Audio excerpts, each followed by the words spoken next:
Get lost inside. Come to the fountain and let me hear you testify. Into the wild canyons of you.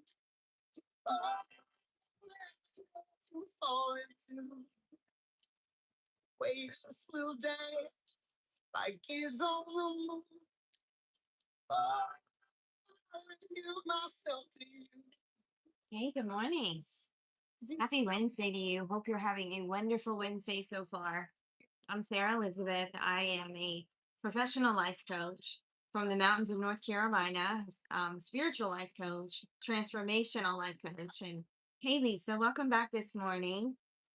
This is the Dwelling Place with Sarah Elizabeth, and we are just getting started this morning. We're talking today and learning more about emotional intelligence and how this is missing out on our educational system and our school system, and how we as adults can learn these things now and begin to teach them to our children and to our generations that come behind us. So, really excited to get started this morning. I see Lisa in. I am going to give it a few minutes to allow some people some time to jump on. It's going to be an awesome day today to learn more about ourselves and how leading ourselves into the circumstances of our lives, how powerful that can be for us. So, whatever platform you're on this morning, I want to welcome you. We love welcoming new family members here. I'm doing great, Venta. Welcome. Mark, good morning. Richard, good morning. Good to see you guys. It's really wonderful to be here with you. Had to take Briley to school this morning, so that was a little crazy morning because she goes to school about 25 minutes away from the house. So that was fun. And trying to get back here and jump on live at 8 a.m. It was a little bit of a hassle and crazy, but we did it. We made it. And here we are. Happy Wednesday, everyone. Hope everybody is feeling wonderful today. I hope you're excited about a new day. David, welcome to our family. Roger, I see you this morning. Listen, I'm not sure that TikTok has put out my content today. Something happened with my post this morning. There was only like 13 views on it. So if you guys can repost this live multiple times today, that would help me tremendously to continue to grow this, because something went on with my creator network last night and I got a message from TikTok saying that they were no more. So now this morning, some crazy wonky things are going on. So I'm from the mountains of North Carolina. I am a transformational spiritual life coach. I'm a soul strategist. I help people get to the depths of things, the root of the problems, and whatever depression you have, anxiety. It's a holistic approach to treating things that we've tried multiple things in the past. I know for myself individually, I tried so many things around anxiety and fear and overthinking and just all the things that I was struggling from as a trauma response on my behalf. So, really, really wonderful being here this morning, spending time with you guys again. Velvet, I see you back this morning, sending you lots and lots of love. So good to see you. I see Jenna coming in. Repost this live. Let's get a lot of people in here. Let's show TikTok. Creator network or not, we're fine over here. We have no problems over here. Things are wonderful. So thank you for being here this morning. Today, we're exploring something that quietly shapes every relationship, every decision, and every leadership moment in our lives. Do you know what it is? Emotional intelligence. This is about EQ over IQ. And the reason it's important that you learn about EQ, most of us have never even heard of it. I had it until the last 5 years. What does it mean to be emotionally intelligent, to be leading yourselves in your lives? For most of us, education focused mostly, almost entirely, on developing our IQ, making us smarter. IQ wise, we were taught how to memorize information, how to solve problems, and produce the right answers. But very few people were taught how to understand their emotions, how to self regulate their reactions, how to lead themselves when life becomes difficult. Yet neuroscience continues to confirm something powerful. The part of the brain responsible for emotional regulation and decision making, the prefrontal cortex, plays a critical role in how we lead our lives. Thank you, Velvet. I see you. Thank you so much. a critical role in how we lead our lives. When we develop emotional intelligence, we learn to pause instead of reacting, to think instead of spiraling, and to respond with wisdom rather than with impulse. In many ways, emotional intelligence is not simply a personality trait, it is a discipline of self leadership. Scripture has been pointing us toward this truth for thousands of years. Proverbs reminds us, better a patient person than a warrior, one with self control than one who takes a city. The Bible consistently teaches that the greatest victories are not always external. Our greatest victories can be internal.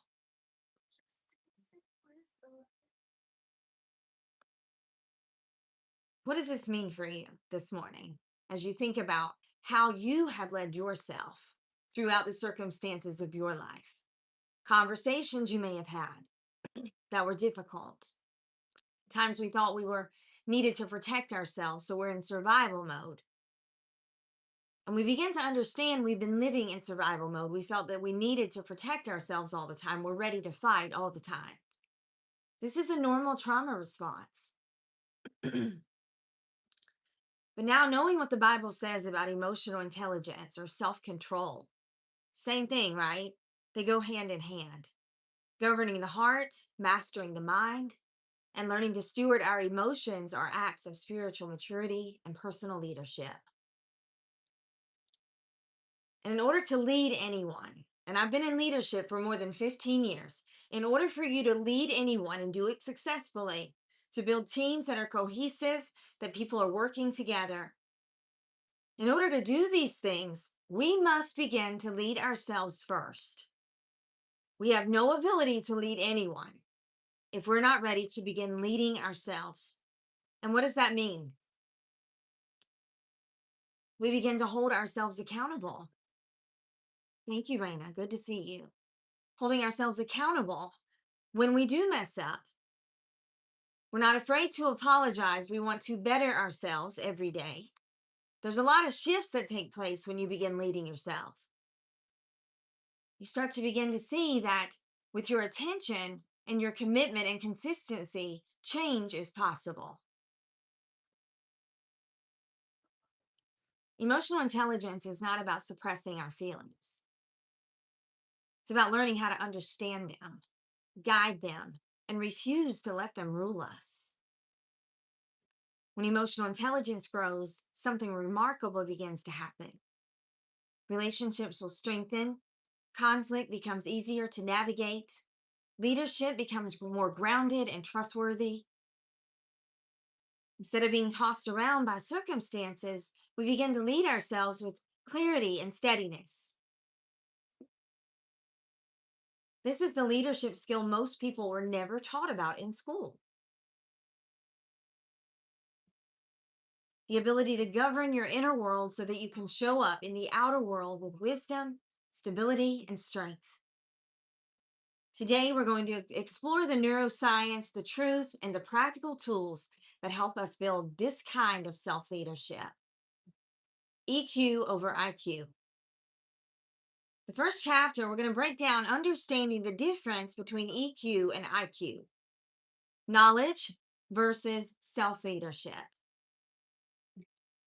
Emotional intelligence begins with a simple but profound realization. Being intelligent is not the same as being emotionally mature. IQ measuring our cognitive ability, how well we analyze, reason, and process information. It reflects the mind's capacity to solve problems, to understand complexity. But emotional intelligence measures something entirely different.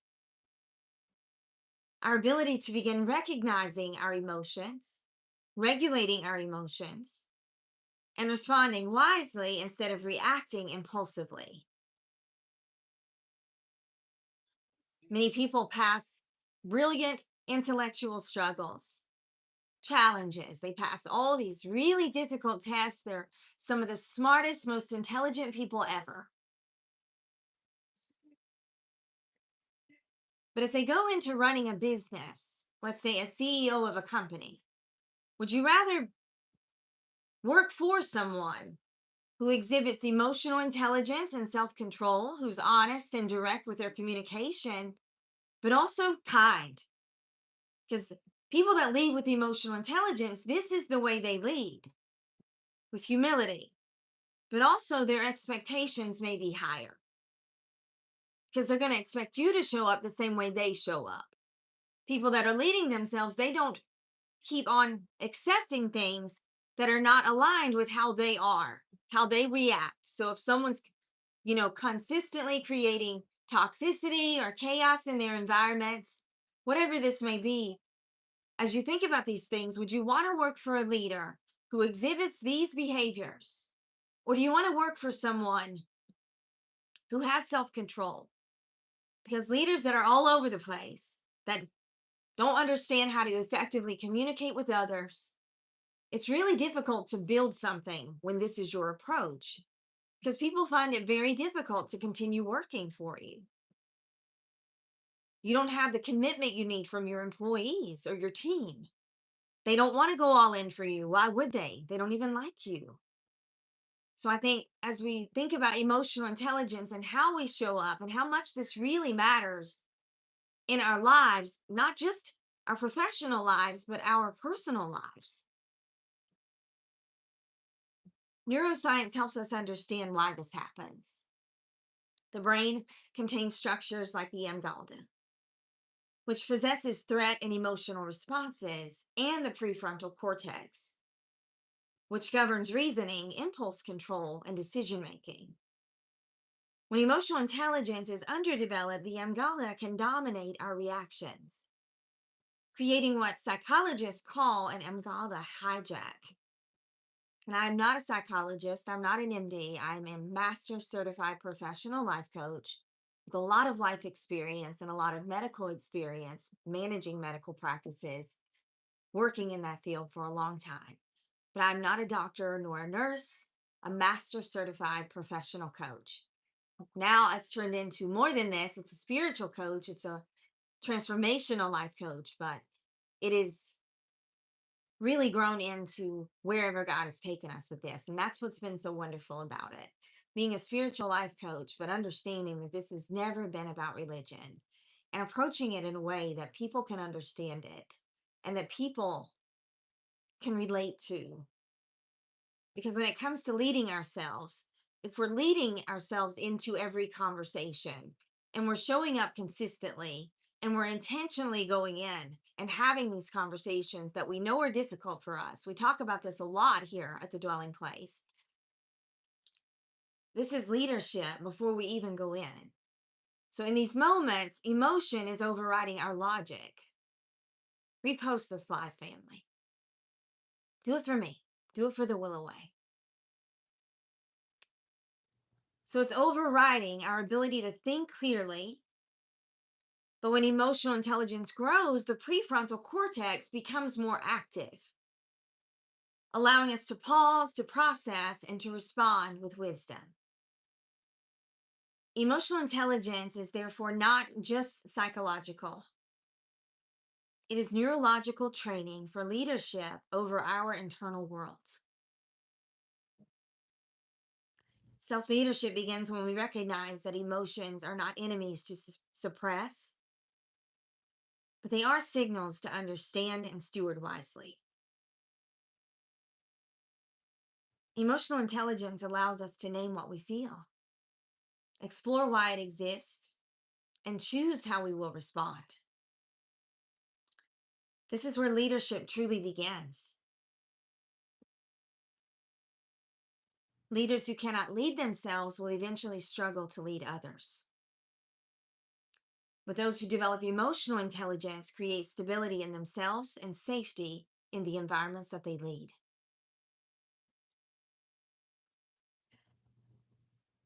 The Bible scripts, it repeatedly emphasizes the power of governing the inner life. In Proverbs 4:23, above all else, guard your heart, for everything we do flows from our hearts. James 1:19, Everyone should be quick to listen, slow to speak, and slow to become angry. Proverbs 16:32, better a patient person than a warrior. These verses reveal a profound truth. The ability to govern one's emotions is greater strength than outward power. Good morning, Paula. Emotional intelligence reflecting the wisdom of learning how to steward the heart and the mind with discipline and humility. So I have your very first coaching tool today. It's called the Pause, Name, Lead Method. Thank you, Little. Welcome this morning, Cold-Hearted. Thank you for your help this morning. Thank you, family. Thank you for being here.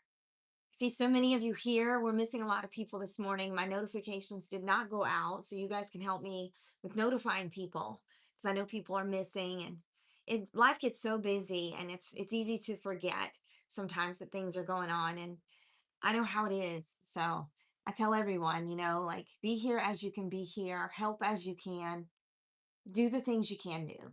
So I need 8 of you to send a rose to my live in the next couple of minutes. So if you can jump in here, 8 of you meet this gifting here, and then we're going to keep moving through our pause, name, lead method.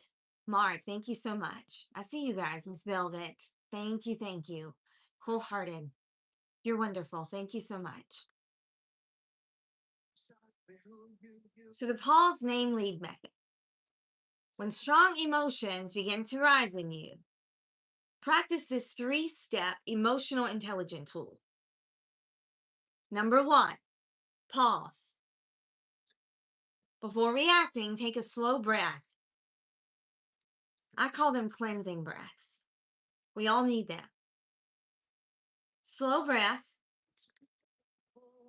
And create a moment of space between the stimulus and the response. Within 90 seconds, your mindset can shift.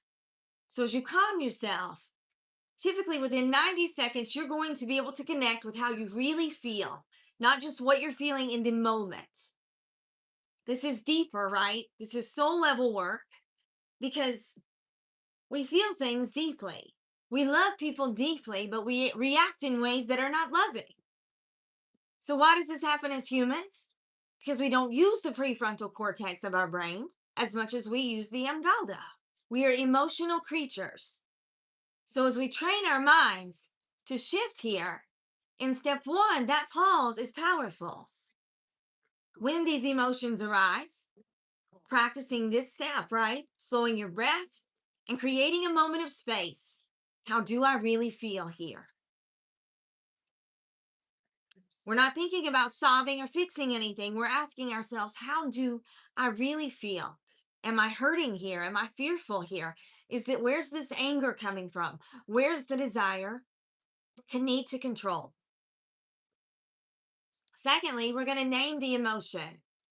Ask yourself, what am I actually feeling now? Naming emotions activates your prefrontal cortex and reduces the emotional overwhelm. And we all need the reduction of emotional overwhelm. Someone saying calm down never works, especially for us girls. So, how do we gain control of our emotions when we've been someone who has been led so much by our emotion? We're heart-led people. And there's nothing wrong with that, okay? But the heart-led people, when we always lead from our emotions, we're not ever thinking logically. How do we really feel? And if we're afraid in our hearts that someone's going to leave us, we want to control, right? We want to wrap them up in our control, trying to control whatever outcome may come because we're scared to death. But truly, that's coming from fear. So name this emotion. What do I actually feel right now? Naming this emotion, activating the prefrontal cortex, reducing overwhelm. And number 3, we're going to lead the response. Instead of reacting impulsively, ask yourself, what response aligns with wisdom, integrity, and the person I am becoming? Wisdom, Integrity, what is true to me? What is my truth here? And who I want to become. The simple practice is going to strengthen your brain's ability to regulate emotion and develop self leadership over time. It does require consistency. 4 more roses, fan. I have some questions for you. When was the last time you reacted emotionally before thinking?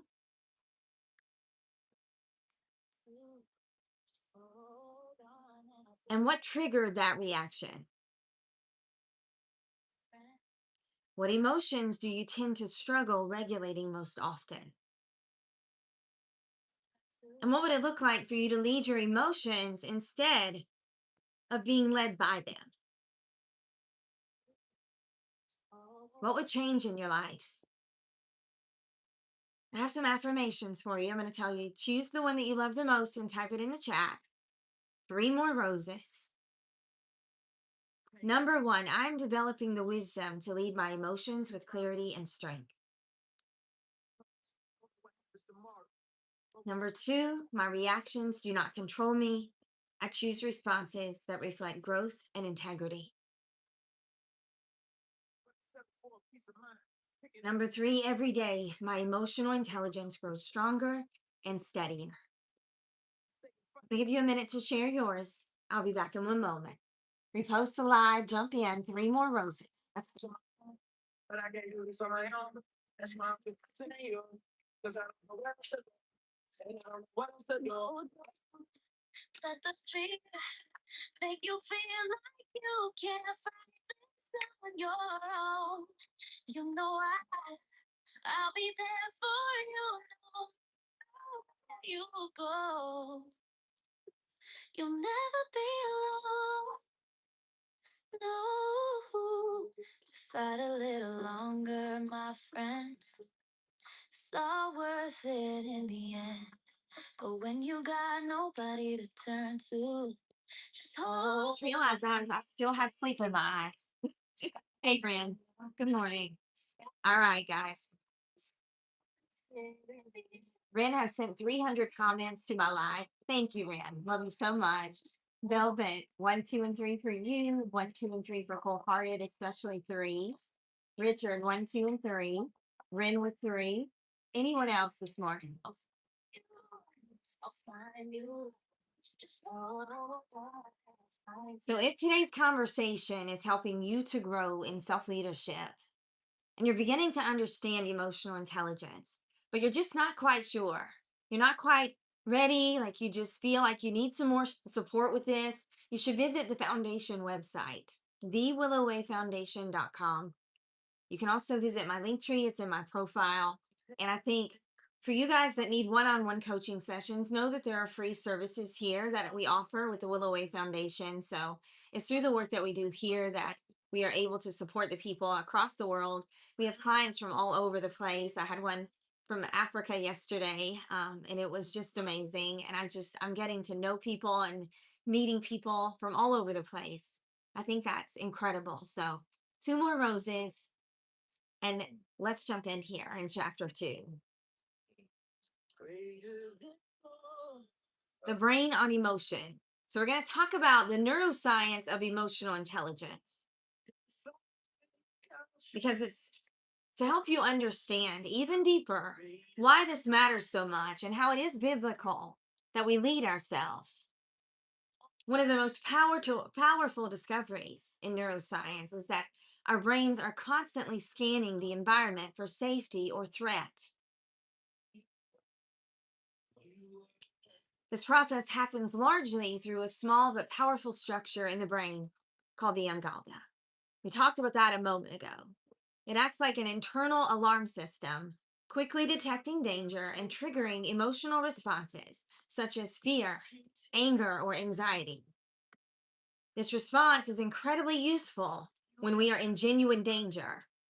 But in everyday life, it can cause us to react strongly in situations that are not truly threatening. Conflict, criticism, disappointment, or uncertainty. Thank you for the repost. Hey, Clutchy, good morning. Love you so much. Thank you for that, RJ. I see you with a heartbeat. Thank you. So, when this part of our brain is sensing threat, it can override the more rational part of our brain, which we know the prefrontal cortex is responsible for our reasoning, our impulse control, thoughtful decision making. This is what researchers call this hijacking of our brain. And we talked about this because emotional intelligence and self leadership is not simply about our feelings. We're training our brains to feel differently or respond differently, despite how we might feel in the middle of whatever emotion it is. The Bible says, do not conform to the patterns of this world, but be transformed by the renewing of your mind. Long before neuroscience described these processes, Scripture recognized the importance of mastering emotional responses and cultivating a disciplined mind. It also says that God has not given us a spirit of fear, but of power and love and self-discipline. Proverbs 29:11, I love this one. Fools give vent to their rage, but the wise bring calm in the end. 2 more roses. We only have a little bit more time. So if you're willing to jump in, help me meet that goal. It's my first flash goal this live. So these passages revealing a timeless truth. Good morning. Transformation beginning in the mind and your inner world. Wisdom involves learning to calm emotional storms and to respond with discernment rather than impulse. Thank you, Cold-Hearted. Thank you, Clutch. So, your second coaching tool of the day, this one's called the 90-second regulation reset. Research suggests that intense emotional surges in the brain often last around 90 seconds. So unless we continue to fuel them with thoughts, this tool will help us to regulate your nervous system when your emotions rise. Because we know that this lasts 90 seconds unless we continue to fuel them. So if we're not creating more thinking patterns around it, we're not going back to our old habits around our thinking, we're not fueling them with the overthinking. And this was a big thing that I struggled with myself. The overthinking, because it was anxiety. I was not depressed. I was always very active, very much getting up, doing my thing, doing life, raising my children, things like that. But I had anxiety all the time. And I realized that I was emotionally responding, and it was a trauma response to what I went through as a child. So as I learned these things, and that this 90 seconds means everything, because this surge will only last around 90 seconds. So if I don't allow myself to go off the deep end, I start breathing. After about 90 seconds, I'm going to start to think logically again. That feeling is going to go down. So we're going to regulate your nervous system here. Step 1. You have something triggering your emotions. Breathe slowly. Taking a slow inhale through the nose for 4 seconds. And then exhale through your mouth for 6 seconds. This works every time. It's wild, isn't it? If you're new here, Joan, I am from the mountains of North Carolina. So welcome to our family. Welcome to our community. This is powerful what we do every single morning. We're on at 8 a.m. This is the dwelling place. My name is Sarah Elizabeth, transformational professional life coach. I live in the mountains of North Carolina again, and I just love having new people. So if you're new here, let's just take a moment, family. If you're new here, let's welcome anyone who's new into the family. So if you're new, jump into the chat, say hello, where are you from, and let us welcome you appropriately. Because as we build every day, we have to take time out for the people that really matter. And this is for the people. When you see a post that says for you page, or if I say for you, it's really for you. Because it's really going to help you grow and develop strengthen your emotional intelligence skills and begin leading yourself. And I think, what better way to start your day if you have time and you just jump on and maybe you're just listening, you're at work. A lot of people listen from work. A lot of people listen, later on. They go on YouTube and watch, they go and just watch the recap. So, it's just powerful what we're doing here. I need one more rose to meet this flash goal. So, someone jump in real fast and let's knock it out. So, we breathe first. Step 2, we're going to name the emotion. Quietly identifying what you are feeling. Is it anger, fear, disappointment, frustration, sadness? Step 3, we're going to re engage the mind. Thank you so much. We met it, RJ. Thank you. Love you guys so much. And thank you for helping me meet my goals. You guys help me to grow this family every single day. So this is a group effort, and you jumping in and helping, like, it just means the world to us over here. So I hope you know that. Re engaging the mind. What is a wise response in this moment? How can I respond this time that is different from the way I've been responding throughout your life? Maybe you've responded out of anger. Maybe you want to control the outcome. Maybe you want to control other people. You want them to agree with you all the time. So I think for us to understand that we've been doing these things, and acknowledgement is step 1, is to acknowledge that we've been living in these patterns and we've been creating a lot of the destruction we've experienced, or the pain or the loss we've experienced, even. Because our relationships, and building strong relationships, a healthy relationship should have open communication.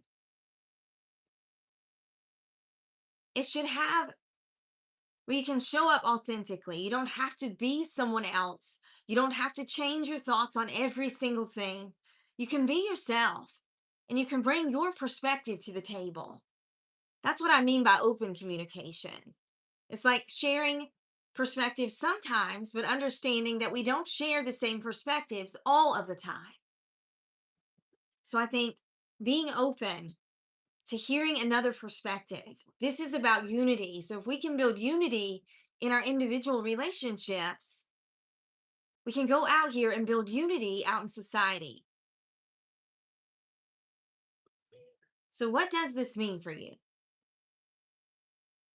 If you know that we are solely responsible for leading ourselves, we have zero ability to control someone else. So knowing this, and many of you know this, many of you, this is not the first time we've talked about this. The brief pause, allowing your prefrontal cortex, like the front part of your brain, the one that maintains logic and the ability to think clearly and make decisions that are wise, that are aligned with who you really are and what you really feel, helping us lead our responses with clarity, with wisdom and discernment. I have some questions for you. These are your journaling prompts. So if you don't have your journals, grab your journals real quick. Question number 1. When I feel overwhelmed emotionally, what physical sensations do I feel in my body? Thank you, Jonathan. I love you so, so much. When I feel overwhelmed emotionally, what physical sensations do I notice in my body? Question number 2.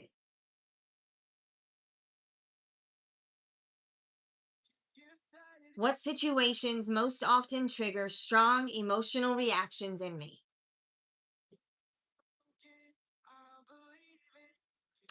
What circumstances often trigger you? What conversations trigger you? What behaviors trigger you?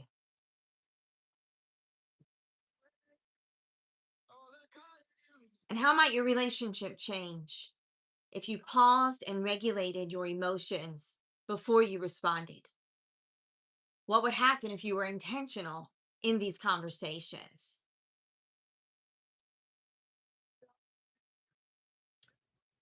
Choose the affirmation you love the most and drop your favorite into the chat.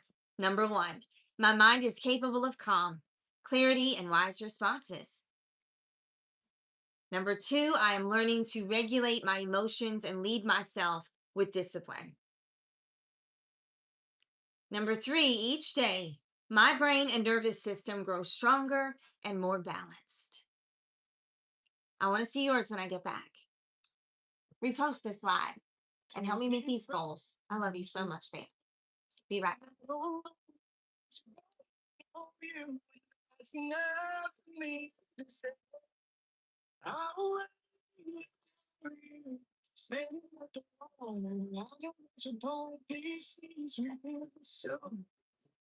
Oh my God, I'll wait on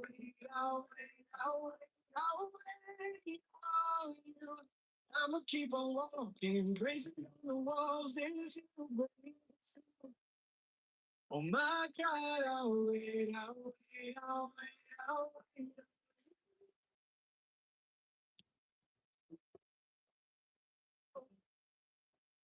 Yeah.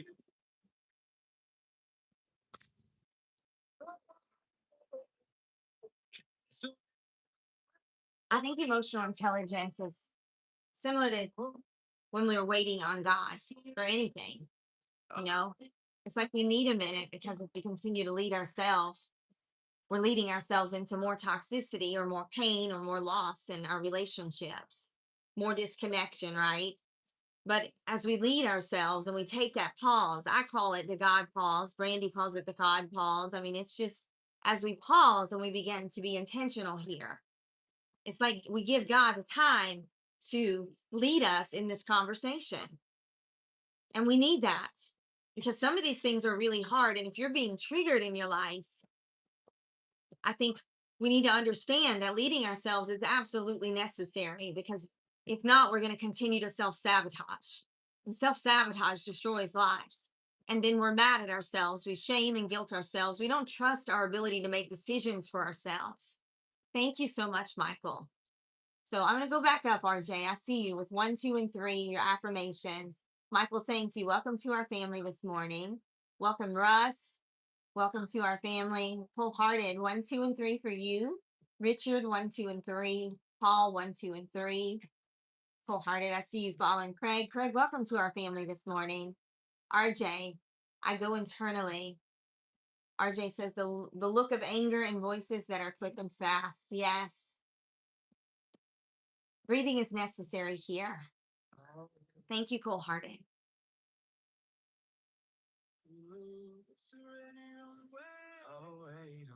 So as we move on to chapter 3, self-awareness, the foundation of emotional intelligence. Because emotional intelligence begins with self-awareness. And I shared earlier, we acknowledge first who we have been, the decisions we have made, and how we have shown up. This is step 1. Before we can regulate our emotions, begin to communicate effectively, or lead others well, we must first develop the ability to recognize what is happening inside of us. Self-awareness is the capacity to notice our emotions, our thoughts, triggers, and patterns without immediately judging or reacting to them. Many people move through life responding to circumstances without ever pausing long enough to understand why they feel the way they do. Emotional intelligence slows this process down, bringing the internal world into conscious awareness. Neuroscience shows that when we identify and label our emotions, activity increases in the frontal part of our brain. We know that this is the part of our brain that is responsible for the reasoning and thoughtful decision making. But at the same time, activity in the emotional centers of the brain begins to decrease. In other words, the simple act of naming why we feel helps regulate what we feel. And this is why people who develop emotional intelligence appear calmer, more grounded. They have learned to recognize emotional signals before those signals escalate into reactions. Self-awareness is also the gateway to true self-leadership. understanding our triggers, our insecurities, strengths, and motivations, we can begin to lead our lives intentionally without being and running on autopilot. Instead of blaming circumstances or other people for our emotional responses, we begin to take responsibility for who we are inside. The shift is powerful because leadership, whether in relationships, whether in a family or organization, always begins with the ability to lead oneself first. Scripture consistently emphasizes the importance of examining the heart and cultivating awareness of the inner life. In Psalms 139, verses 23 and 24, it says, "Search me, O God, and know my heart. Test me and know my anxious thoughts. See if there are any offensive way in me, and lead me in the way everlasting." So beautiful.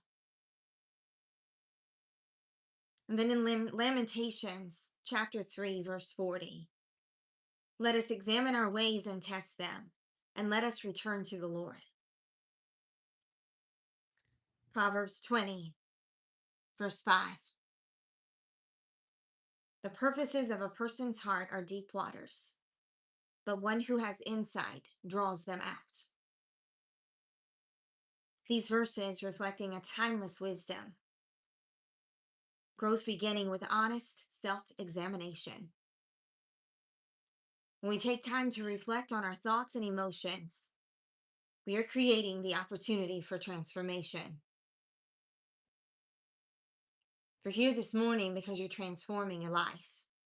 You've been coming to live for a long time, and you're slowly beginning to see and feel the transformation beginning.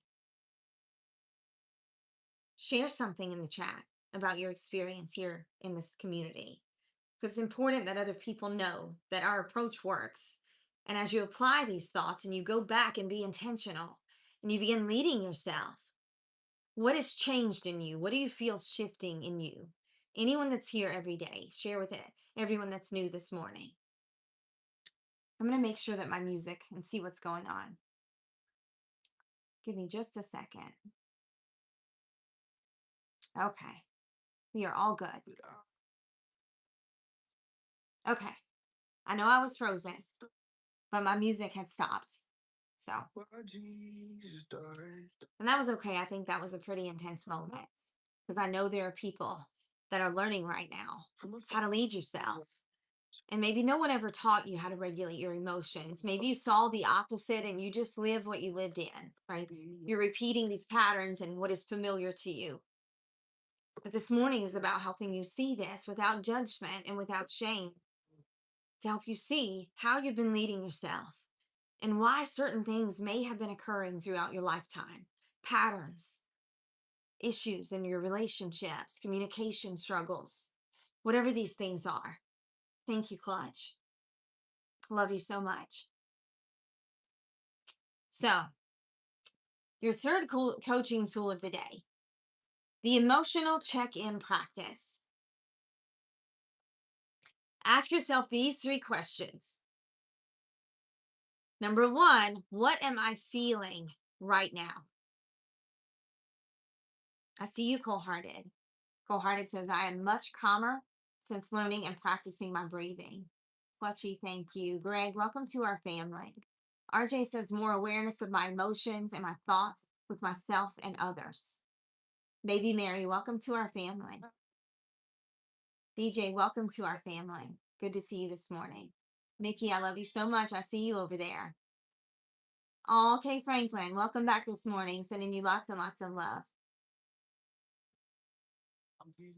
Richard says, "Powerful, uplifting, self-esteem, encouraging, spiritual food for the soul," right there. Oh, I love that, Richard. Thank you so much. Mickey says, "More in control of my inner soul." That's crazy, isn't it? More connected with God, closer in our relationships, I hope. So, here's your coaching tool. Ask yourself these 3 questions. Number 1, what am I feeling right now? Why do we ask ourselves this question? We're identifying the primary emotion that we are experiencing right now. And what is it really? I'm angry, but that's not your primary emotion. Why am I angry? What is causing me to feel angry here? Why might I be feeling this way? Consider possible triggers, circumstances, and unmet needs. Number 3, what response aligns with my values and my goals? Okay, Franklin, you're always encouraging and have uplifting words. Thank you, Jesus. Love that. Clutch is being very vulnerable and honest and saying lack of control. That's the same. It's that way for most of us. So thank you, thank you, Clutch. RJ says my own health. Cold-hearted says identifying the primary emotions. What are the primary emotions? It's not what you feel in the moment. It's not your immediate emotion. Because most of how we feel in the moment is not how we truly feel. We're reactive, we're human. And this has been the way, right? We think this is the way, but it's not the way. Why might I be feeling this way? And what response aligns with my values and my goals? Choosing a response that reflects wisdom rather than impulsivity.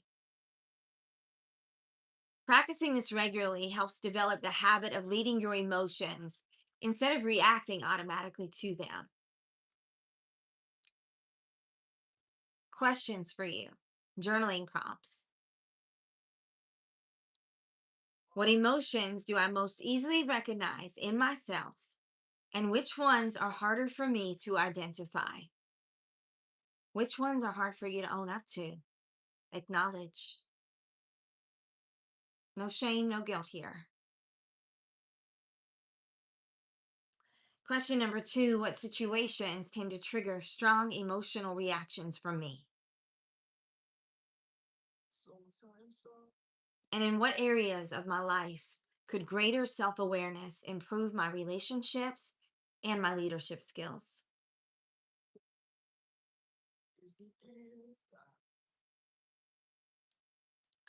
Which affirmation do you love the most? I'm going to ask you to type your favorite into the chat, 1, 2, or 3. Affirmation number 1, I am becoming more aware of my thoughts, emotions, and patterns. Number 2, self-awareness empowers me to lead my life with wisdom and intention. Number 3, the more I understand myself, the more effectively I can lead and grow. Drop yours. I'll be right back. Lily, I'm so sorry. Joy that you give to me. What hurt me is a holy thing. I see your goodness.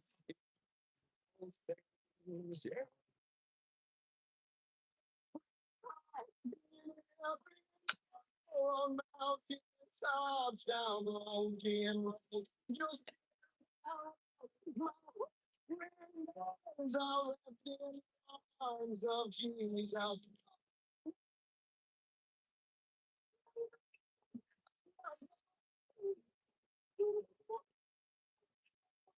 All right, I see what you got, family. See, cold-hearted. Shocker, 1, 2, especially 3. Randy, good morning. I love you so much, sister. Thank you for your heart me. If you haven't put your heart me's, make sure you do that. It's really, really important stuff. Mickey with 1, 2, and 3. Randy, thank you for the rose. Love you so much, sister. Rin was 1. Flush was number 2. Okay, Franklin says I'm becoming more aware. I love that. Richard, 1, 2, and 3. I love that, Richard. Full-hearted. Thank you for everything you do for me, brother. You're awesome. Love you guys so much. Velvet, thank you. All right, so I'm going to put another goal up here and we're going to carry on. But I want to ask you something. If you're struggling with your emotional patterns, if this morning is opening up some things that are really hard for you to process here, I want to invite you to schedule a one-to-one. My link tree is in my profile. It is important that you begin to take care of yourself. I mean, you can't continue to carry on with these patterns, right? And you don't deserve shame. You don't deserve rejection. You deserve for someone to listen and give you some understanding, because that's what we do at the Willow Way. We seek out understanding in every circumstance. We know that people deserve for their entire journeys to be heard, right? And we don't want you to feel as if your journey disqualifies you for some reason for work that we have to do together in the kingdom of God, because that's not true. And people would tell you these things, that you're not good enough, or you're not worthy, or you don't fit in, and all these things that we have, that we've carried forward with us. But today, the work that we do here, we're telling you the good news. And the good news is, you shouldn't be worried about people that don't have your best interest at heart. You shouldn't be worried about people that won't listen or seek to understand you. You should find people that do. And that's what you found in this community. So I want to welcome you if you're new here. And thank you to all of the people who support and are here every day in our family, in our community. Miss Wren, Mr. Clutch, Miss Randy. Sending you guys massive amounts of love today. We have the best community here. I'll say it every day, more than one time. So, one-on-one coaching support available if you need it for free. There are tools and resources to get you back on track, to get you aligned with who God says you are, and help you to grow into everything that you are becoming. And if there's something pulling on your heart this morning and you feel that you want to make a donation, the work that we do is very important, and we do it worldwide. This is for all people from all walks of life. And it is not religious, it is spiritual. And the reason I say this is because it's important for you to know that our approach is relationship over religion. This is the body of Christ. This is the work of the kingdom of God. So welcome this morning. If you're new, we love you so much. So I'm going to do our very first gifting game here. We're going to do something fun together. So we've been talking about emotional intelligence all morning and the power of the pause. Emotional intelligence, we know, grows when we learn to pause before reacting. So here's our challenge.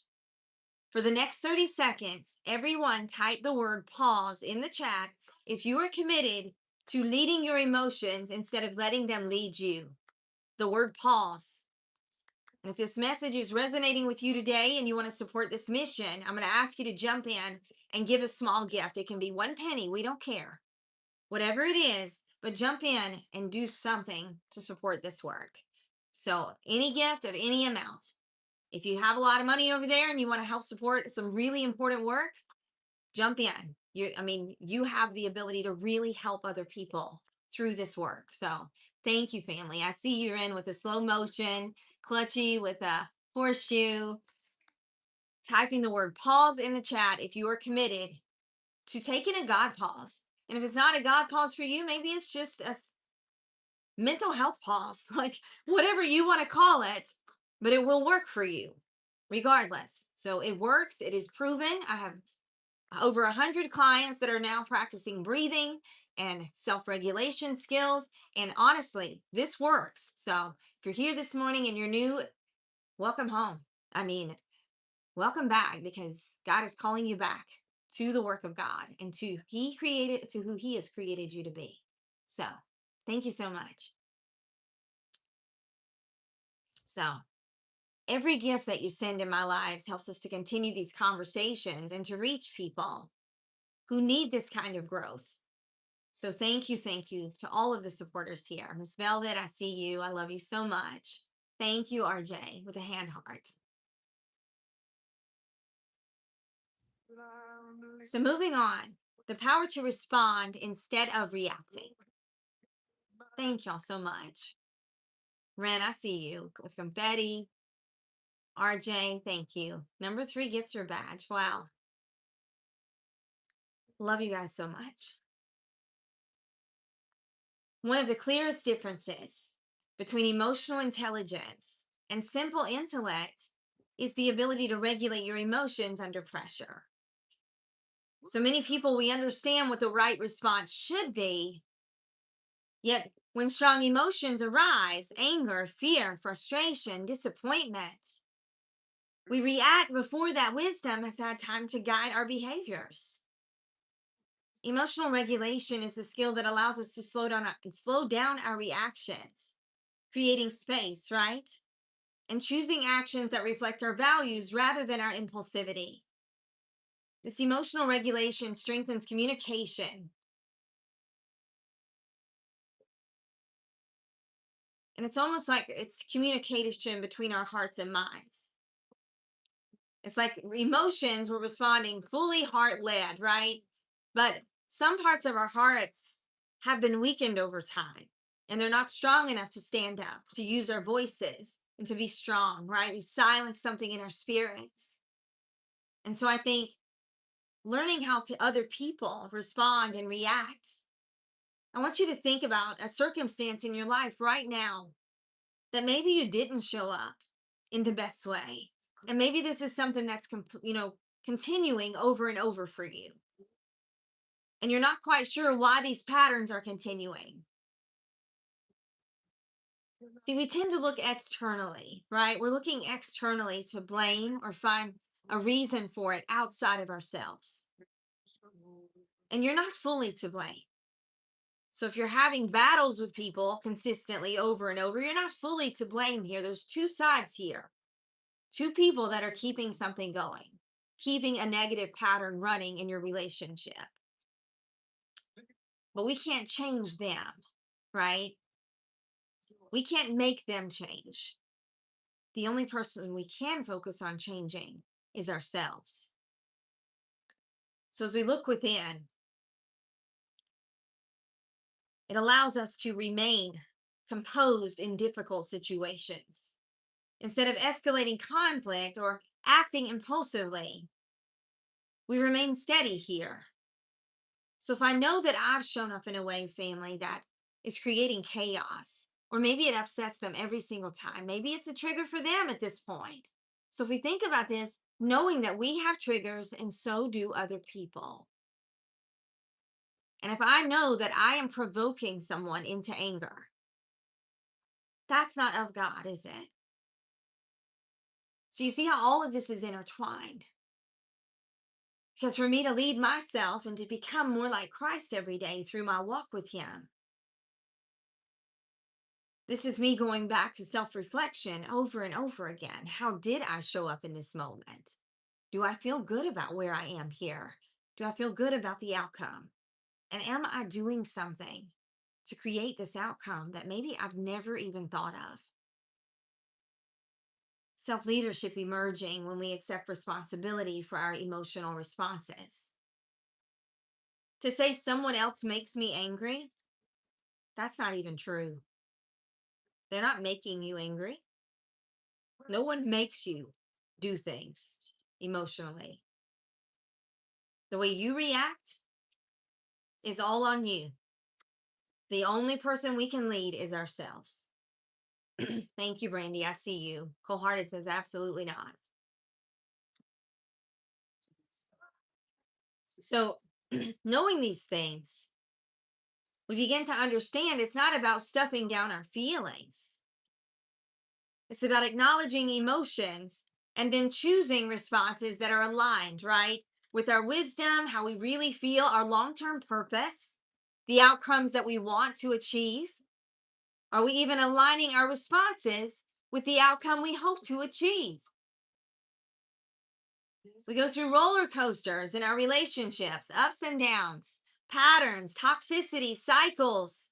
You get along for a while, you're happy as a lark, you're just everything's wonderful. And then all of a sudden, bam, there it is again. That same pattern, usually fear based, usually because our hearts have been broken or they disappointed us at some point or hurt us. But if we choose this person, if we choose this person, we choose to stay with this person, can we continue to create these toxic cycles, right? RJ, thank you so much. Super fan. Thank you so much. And I invite you to become a super fan to continue to support this work. Thank you, Tay Tay. I see you this morning. Good to see you. So, the Bible is emphasizing the strength found in self control and measured responses. In Proverbs 15, verse 1, the Bible frequently emphasizing the strength found in self control and measured responses. Proverbs 15, verse 1, a gentle answer turns away wrath, but a harsh word stirs up anger. Ecclesiastes 7:9. Do not be quickly provoked in your spirit, for anger is residing in the lap of fools. Galatians 5:22 and 23. The fruit of the Spirit is love, joy, peace, patience, kindness, goodness, faithfulness, gentleness, and self-control. Thank you, Michael. The fruit of the Spirit. All of the things, right, that are of goodness. If it's from jealousy, if it's from fear, if it's fear-based, if it's control, whatever it is for you, this is not biblical. This is not God leading you. So why does the Bible say over and over and over again, talk about self-leadership, talk about self-control, talk about responding? Your obedience will be rewarded. Absolutely. God will see you shifting your perspectives here, opening your minds, acknowledging, removing the veil, saying, God, I'm here. You can see me in all my glory and the lack thereof, God. Because it's okay to acknowledge we all are sinners. We have all fallen short. We have all messed up. So why do we try to cover it up? Why do we try to act like we're not human? Why is it not okay to be a human? Until we acknowledge the ways we are human, our reactivity, our lack of self-leadership skills, until we acknowledge this without shame, without any judgment, with a desire to be better than we've been before. Your next coaching tool, the respond versus react framework. When your emotions intensify, we're going to use this framework to guide your response. Number one, notice the trigger. Identify what situation or interaction has activated your emotional response. Why do I feel this way? Slow the reaction. A few steady breaths to calm the nervous system and allowing your thinking brain to re-engage. Choose your response. Ask yourself, what response here reflects the person I want to become or I am becoming? Practicing this framework, building the habit of intentional responses rather than emotional reaction.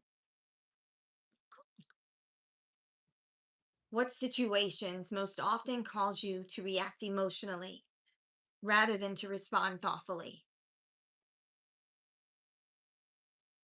How do your emotional reactions affect your relationships or your leadership ability? What practical steps could help you slow down and respond with greater clarity?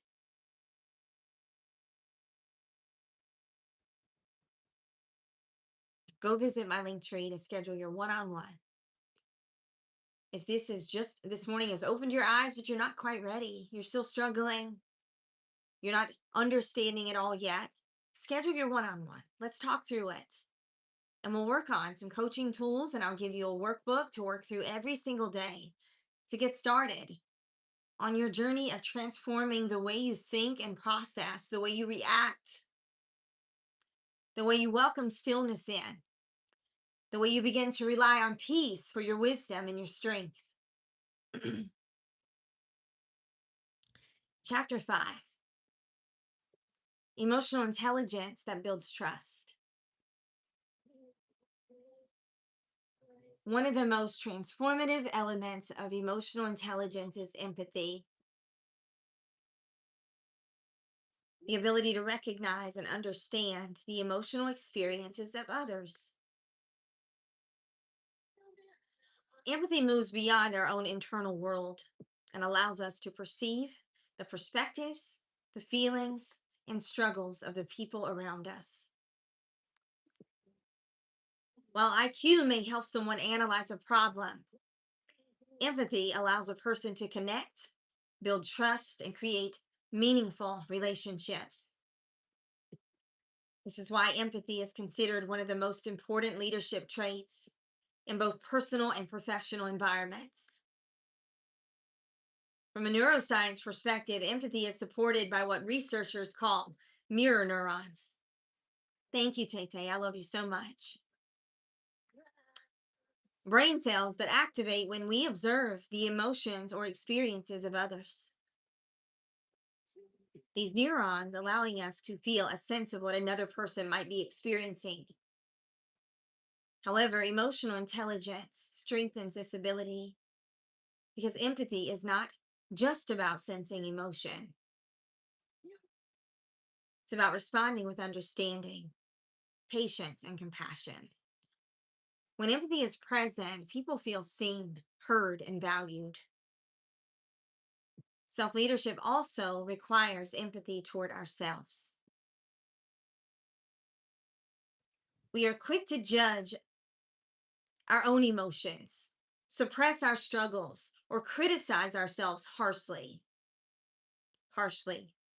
Emotional intelligence teaches us to approach both ourselves and others with curiosity instead of condemnation. When empathy grows, relationships deepen, communication improves, and leaders create environments where people feel psychologically safe to grow. The Bible consistently teaches the importance of compassion and understanding toward others. Romans 12, verse 15, rejoice with those who rejoice and mourn with those who mourn. Thank you, Tay Tay, so much.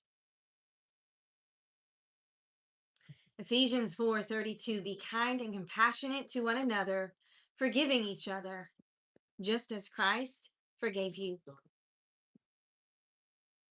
Philippians 2, verse 4, let each of you look not only to your own interest, but also to the interest of others. These verses revealing a deep spiritual truth. Healthy communities and strong leadership are built through compassion, humility, and care for others. This coaching tool is called the Perspective Shift Practice. When you encounter conflict or tension with someone, try this exercise. Number 1, pause and observe. Instead of reacting immediately, step back and observe the situation calmly. Cold-hearted says empathy equals compassion and understanding of others and self. Yes, cold-hearted. Thank you. Ask yourself a new question here. Rather than asking, why are they acting like this? Ask yourself, what might this person be experiencing right now? Oh, that's a big one, right? If we stop in the moment and we're not focused on how they're making us feel or why they're acting this way, we can start thinking about how they might be feeling in this moment as well. What might this person be experiencing right now? How am I showing up? Thank you, Rick Star. Welcome this morning. Thank you so much for the heart knee. Respond with curiosity. Approach the conversation with openness and genuine interest in understanding their perspective.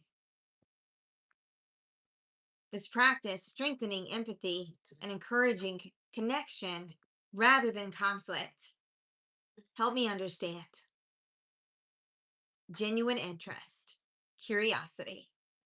Where's this really coming from? Because like you, much of their reactivity is also coming from fear, loss, pain, whatever it might be. There's no reason to fight.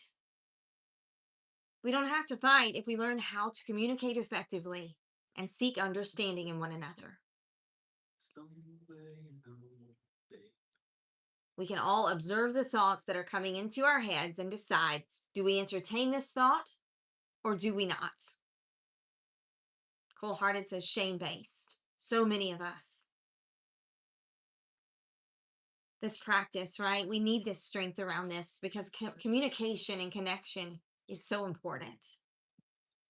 I have some journaling prompts for you. Thank you, Vivian, or Miss Velvet. I see you over there. She's tapping away over there. 55K likes, 56 now on TikTok. Miss Velvet, so many of you tapping this morning. Thank you so, so much. Questions for you. When someone disagrees with you or reacts emotionally, how do you typically respond?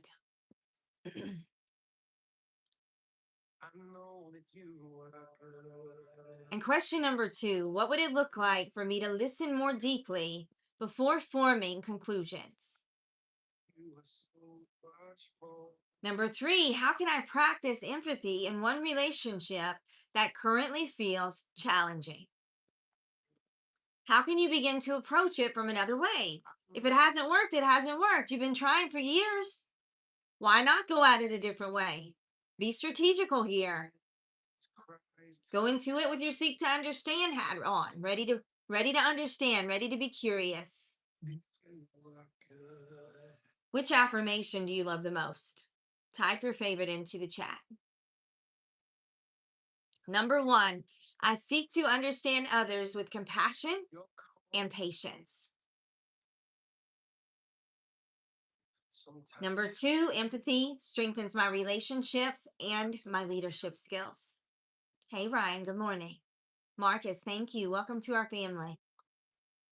Number 3, I listen deeply and respond with wisdom and with kindness. I'm going to give you a minute to type yours. I'll be back in 1 moment. And thank you so, so much, family. Best community on TikTok, hands down. Be right back. I know that you allergies are so bad. Be right back.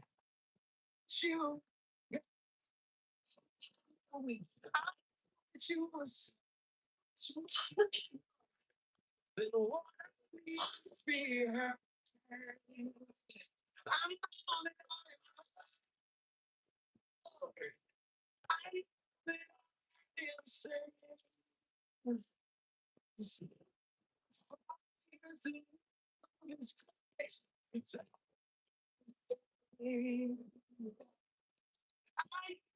you are good.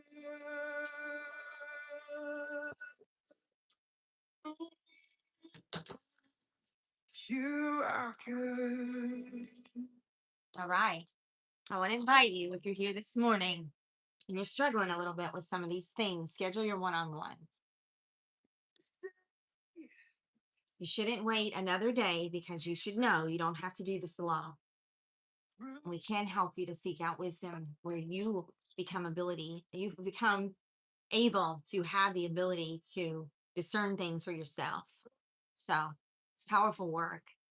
I'm going to scroll up and see. I see you, Sarah. Welcome back this morning. Rin with 1, Richard with 1, 2, and 3, Paulo with 1, 2, and 3, Sarah with 3, Brandy with a whole bunch of 1s, Velvet 1, 2, and 3. All 3s are cold-hearted. Tay. Yeah, I love that, Brandy. Thank you so much. So today's teaching is helping you to grow an emotional intelligence or a deeper connection with others. Your support for the work that we do here supports so many people's lives across the world. In taking back their future, taking back their thoughts, taking back their power, and really growing in their relationship with God. So we are a 501c. We are out of the mountains of North Carolina. I'm Sarah Elizabeth, and this is The Dwelling Place. And I welcome anyone who's new here this morning. I'd love to hear where you're from. Thank you, Tay, for that repost and the confetti. And thank you so much, Tay. You are such a blessing. Such a blessing. So many of you are a blessing every single day. It's just a blessing to see you. It's a blessing to be a part of your lives. It's a blessing to learn more about you and to be a part of your journey. So I want to welcome all of you guys. And we're going to do a big shout out. I'm going to do 3 of these, or 5 of these actually. And this is for you to give a shout out to the moderators this morning across TikTok and other platforms today. Help us meet this goal as a thank you to the moderators this morning and their support, because they work really hard and they don't make money for it. They're on here gifting just like you. So support, jump in, and do this for one of our moderators this morning. So self-leadership, governing your inner world. At the heart of emotional intelligence is a powerful principle: the ability to lead yourself before attempting to lead others. Self-leadership means taking responsibility for our own thoughts, our emotions, and our behaviors. Decisions, right? Rather than allowing circumstance or other people to dictate them. Many individuals possess knowledge, a lot of talent, and even leadership positions right now. Yet they struggle internally because they've never developed the discipline of governing their own inner worlds. Neuroscience shows that repeated patterns of thought and emotional reaction strengthen neural pathways in the brain. Proven. Thank you, Cold Hearted. You did that for yourself. And for Brandy and for Clutchy and for everyone. Like, you guys are the best community. I see you, Brandy. Brandy says, I'm going to give a shout out for myself and Cold Hearted. Clutchy. I love it. Thank you, Brandy. When we continually react out of fear or anger, Tay, thank you.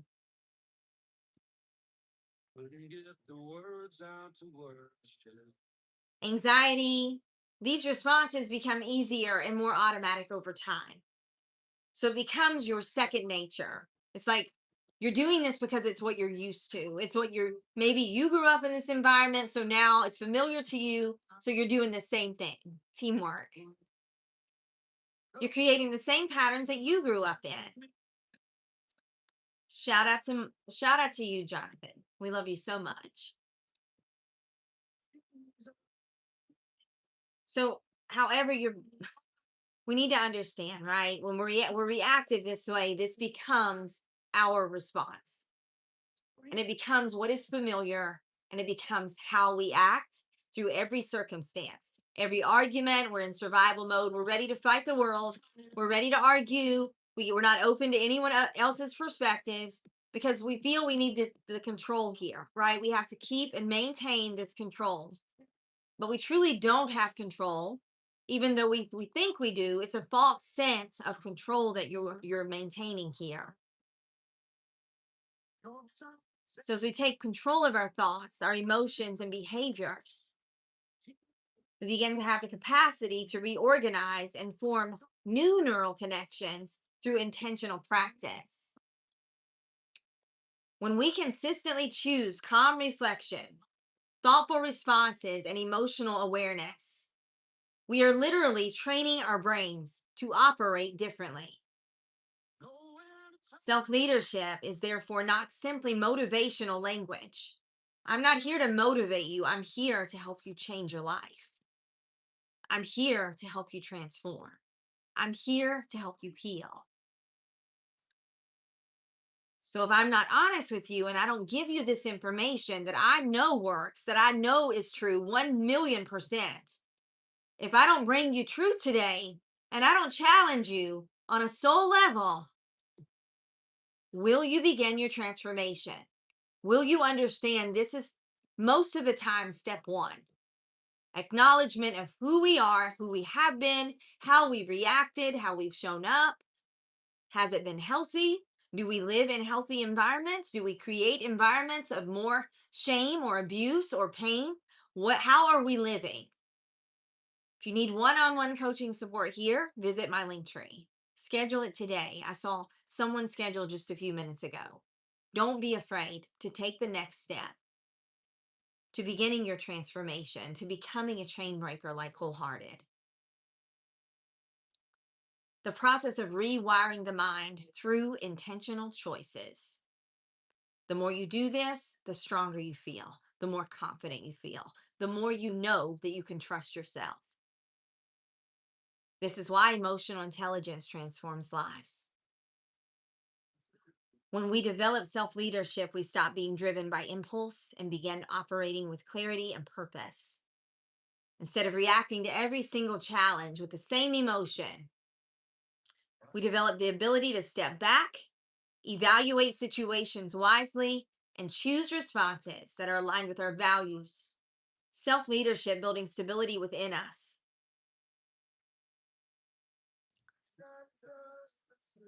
That stability becoming the foundation for strong relationships, trustworthy leadership, and personal growth. Scripture highlights frequently and consistently the strength found in self-governance and disciplined thinking. Proverbs 25:28, like a city whose walls are broken through, is a person who lacks self-control. You're fully open to all things the world has to throw on you. Your gates are wide open to darkness, wide open to other people's belief systems, how they feel, their projections of their pain, their life circumstances. You're wide open to it all. So as we take captive our thoughts, we begin to see that our walls have been broken through and we have lacked self-control. But today is the day we bring change here. Today is the day we acknowledge we've lacked our self-control and we develop and grow into the disciplined person who is becoming more like Christ. 2 Corinthians 10 verse 5, we take captive every thought to make it obedient. Proverbs 16:9, in their hearts, humans plan their course, but the Lord establishes their steps. I love you too, Hans. The thought leadership practice. To strengthen self-leadership, begin noticing the thoughts that influence your emotions and actions. Notice the thought first. This is step one. When strong emotions rise, ask yourself, what thought is driving this emotion? Evaluate the thought. Is it helpful? Is it accurate? Is it productive? Is it aligned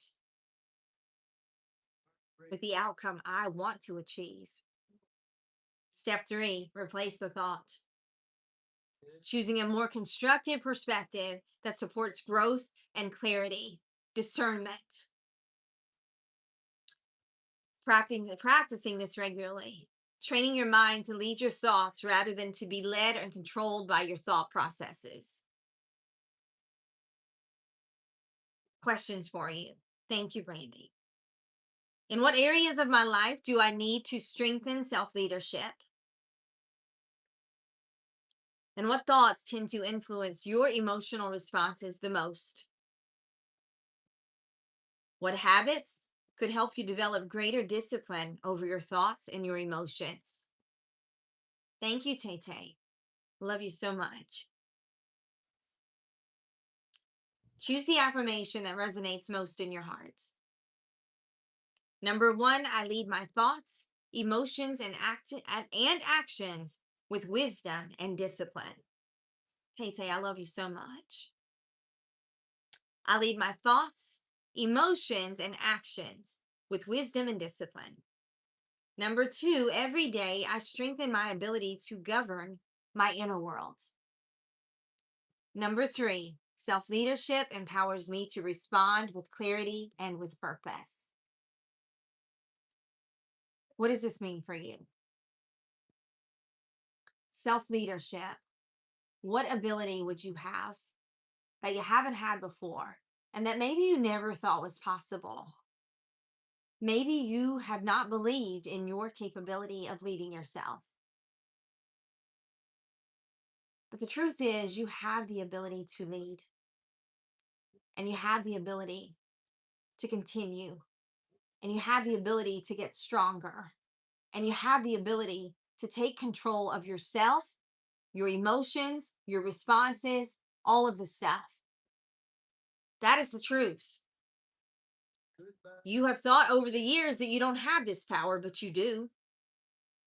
And I think telling you the truth and challenging you here, self-leadership, empowering me to respond with clarity and with purpose.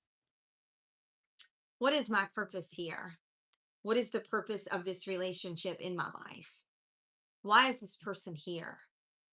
And how might God be growing and developing me in this relationship? Miss Yummy says my hormones have changed and now my feelings. Oh no, I almost missed it. Hold on.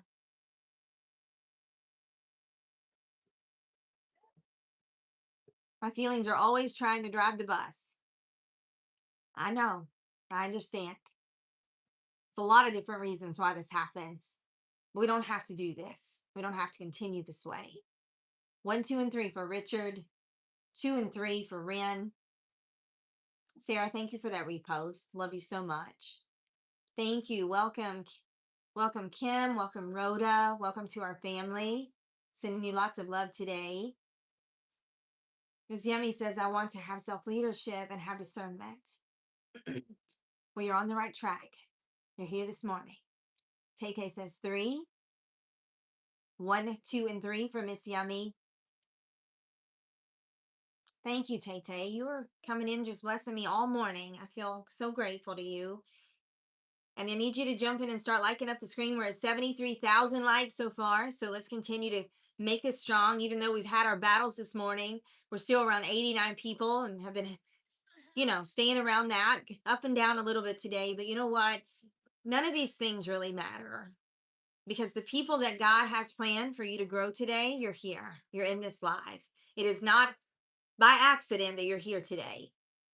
And if God has been working on you, many of you are out there saying, I've been thinking about this just the other day, how I'm ready to change things, how maybe I could, upgrade some things in my behavior, how I want to begin leading myself and be stronger, feel more trust in myself. So some of you already have been thinking about these things. And then this morning, here you are on live. And that's the topic today. So doesn't God move in incredible ways with us? I have a gifting game here. We have 3 gifting games this morning. This is gifting game number 2, and this one is called the Wisdom Drop. So we're going to play this quick game called the Wisdom Drop, emotional intelligence growing when we become aware of our inner world. So I want you to drop one word in the chat that represents something you want more of in your life. Maybe it's peace, maybe it's discernment, clarity, patience, wisdom, confidence. Drop your word in the chat right now. And I want to see these words. So I'm going to give you a minute because I want to go back and review them. So give me just 1 second. I'm going to go close this door. The wisdom drop. What do you need more of?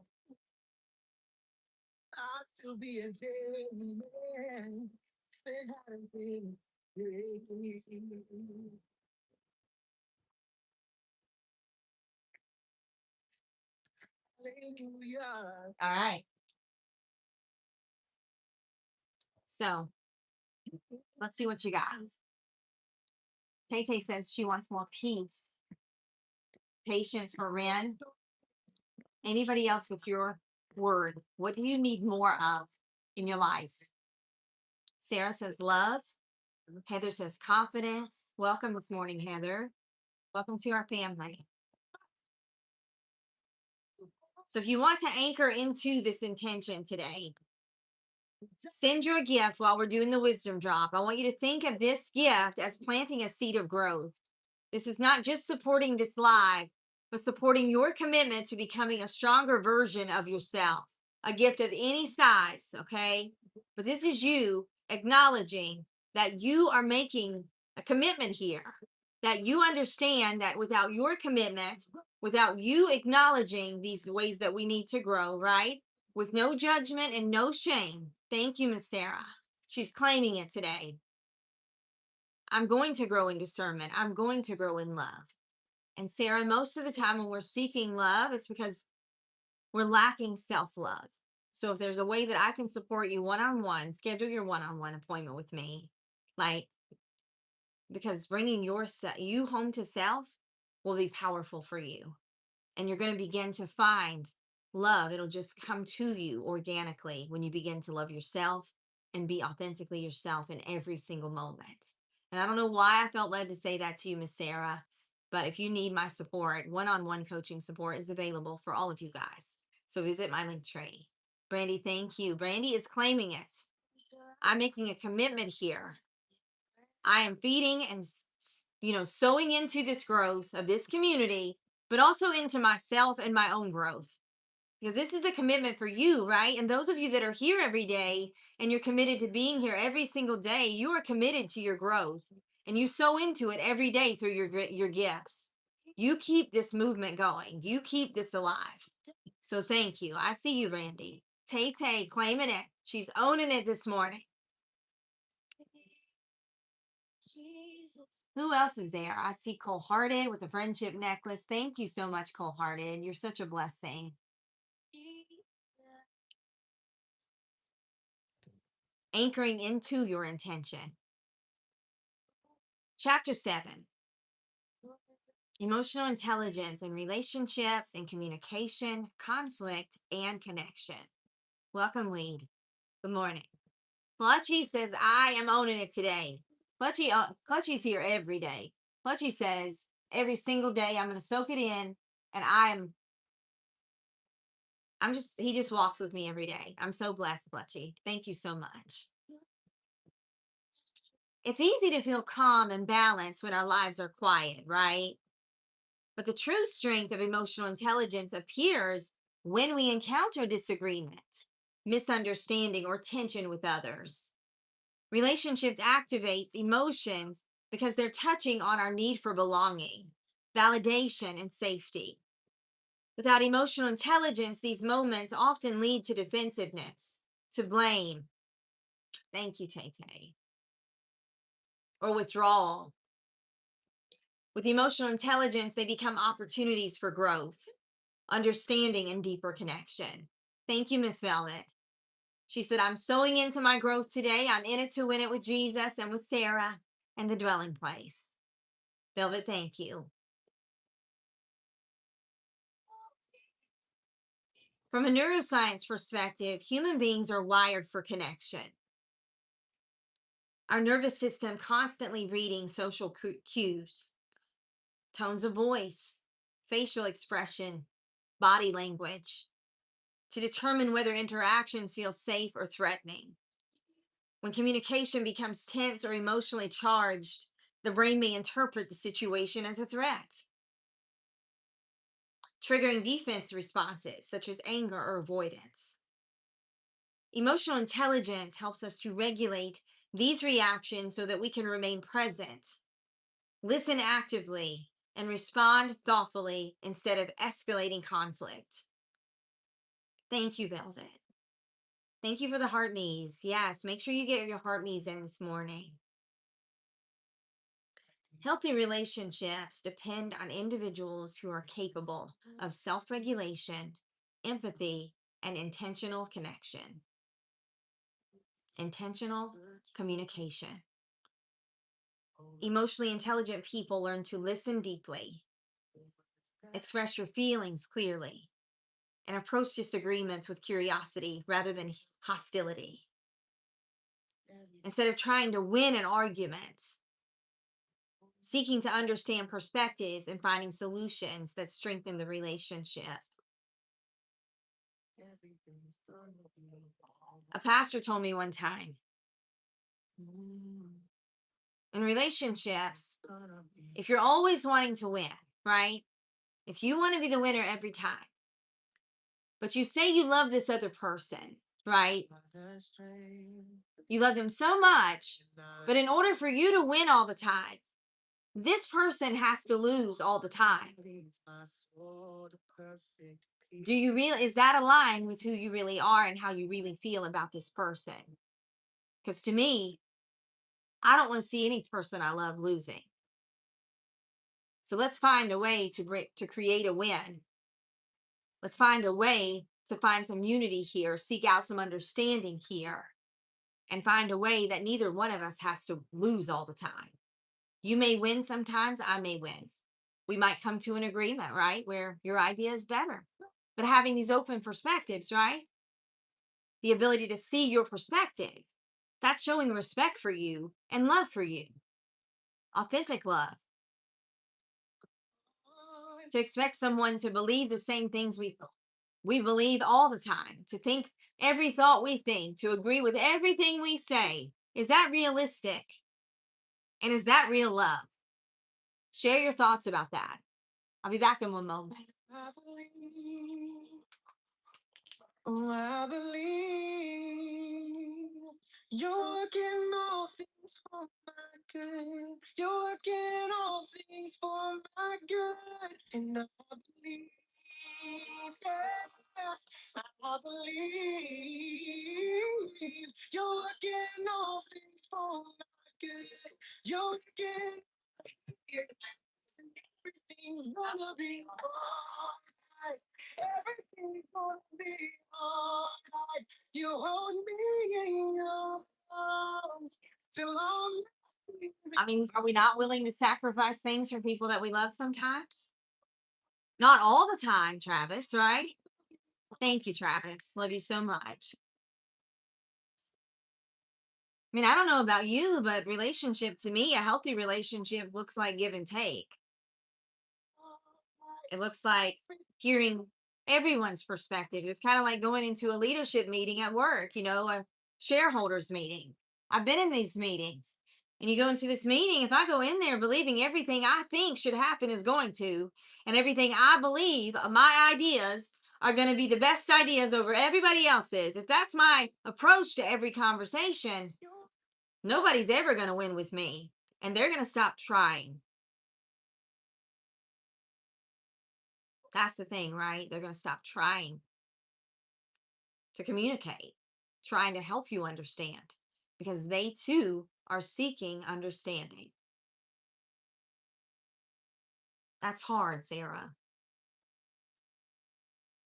That's hard when you feel that you're the only one trying, but we have to create environments that are win-wins for the people we love and for ourselves. We have to be capable of self-regulation, intentional communication. This is why emotional intelligence is one of the most important skills you will ever learn in your leadership abilities, your families, friendships, and partnerships. It creates environments where people feel heard, respected, and valued. Thank you, Travis. The Bible consistently teaches the value of wise communication and relational humility. James chapter 1, verse 19. Everyone should be quick to listen, slow to speak, and slow to become angry. To answer before listening, that is folly and shame. Proverbs 18:13. Welcome, Alexander. Welcome, Charlotte. Welcome, Waswa. You guys are amazing. Welcome to our family. And then in Colossians 4, verse 6, it says, let your conversation always be full of grace, seasoned with salt, so that you may know how to answer everyone. These passages emphasizing that wisdom in relationships begin with listening, patience, and gracious communication. So listen, reflect, and respond method. This is my next coaching tool for you. Thank you, RJ.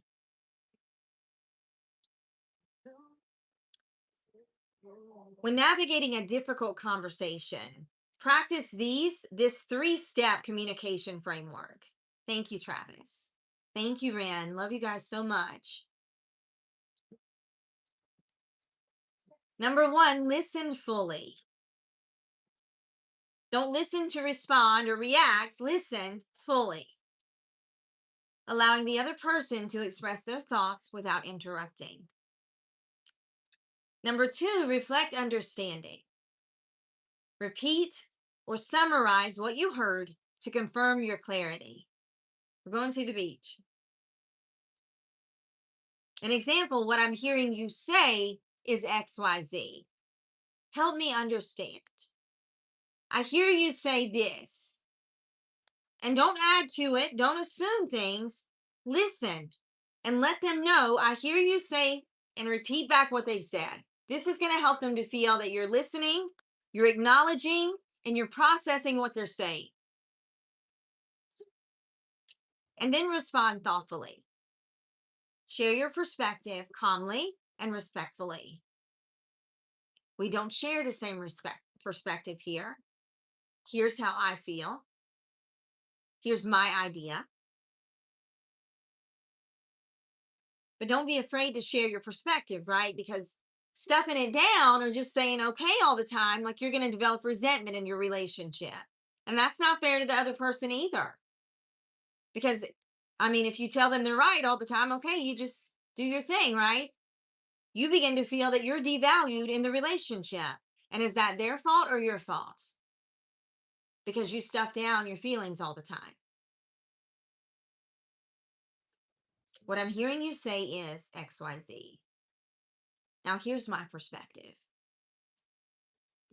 Slowing down emotional reactions and creating space for constructive dialogue instead of conflict escalation. Journaling prompts for you. Thank you guys so much. I see you. Wowza. What an awesome day. Slow getting started, but we got the right people in this family. Always here, always supporting. You guys are the best. So,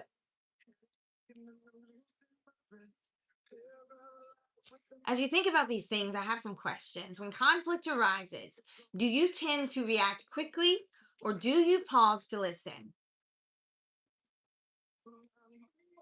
Secondly, what communication habits might be strengthening or weakening your relationships? Number three, how could practicing deeper listening improve one relationship in your life? Think about one relationship where you've struggled to slow down enough, you struggled to align your feelings with how you treat them, and think about that. What would happen? How could practicing deeper listening improve this relationship here? Pause and analyze the situation. And then your affirmations here. And I want you to type the one you love the most. Thank you, Mark. Good to see you this morning. Thank you. Thank you. Number one, I communicate with patience, clarity, and with respect. Number two, I will listen deeply and seek to understand before responding. Or number three, my emotional intelligence strengthens my relationships and my leadership skills. I'll be right back, family.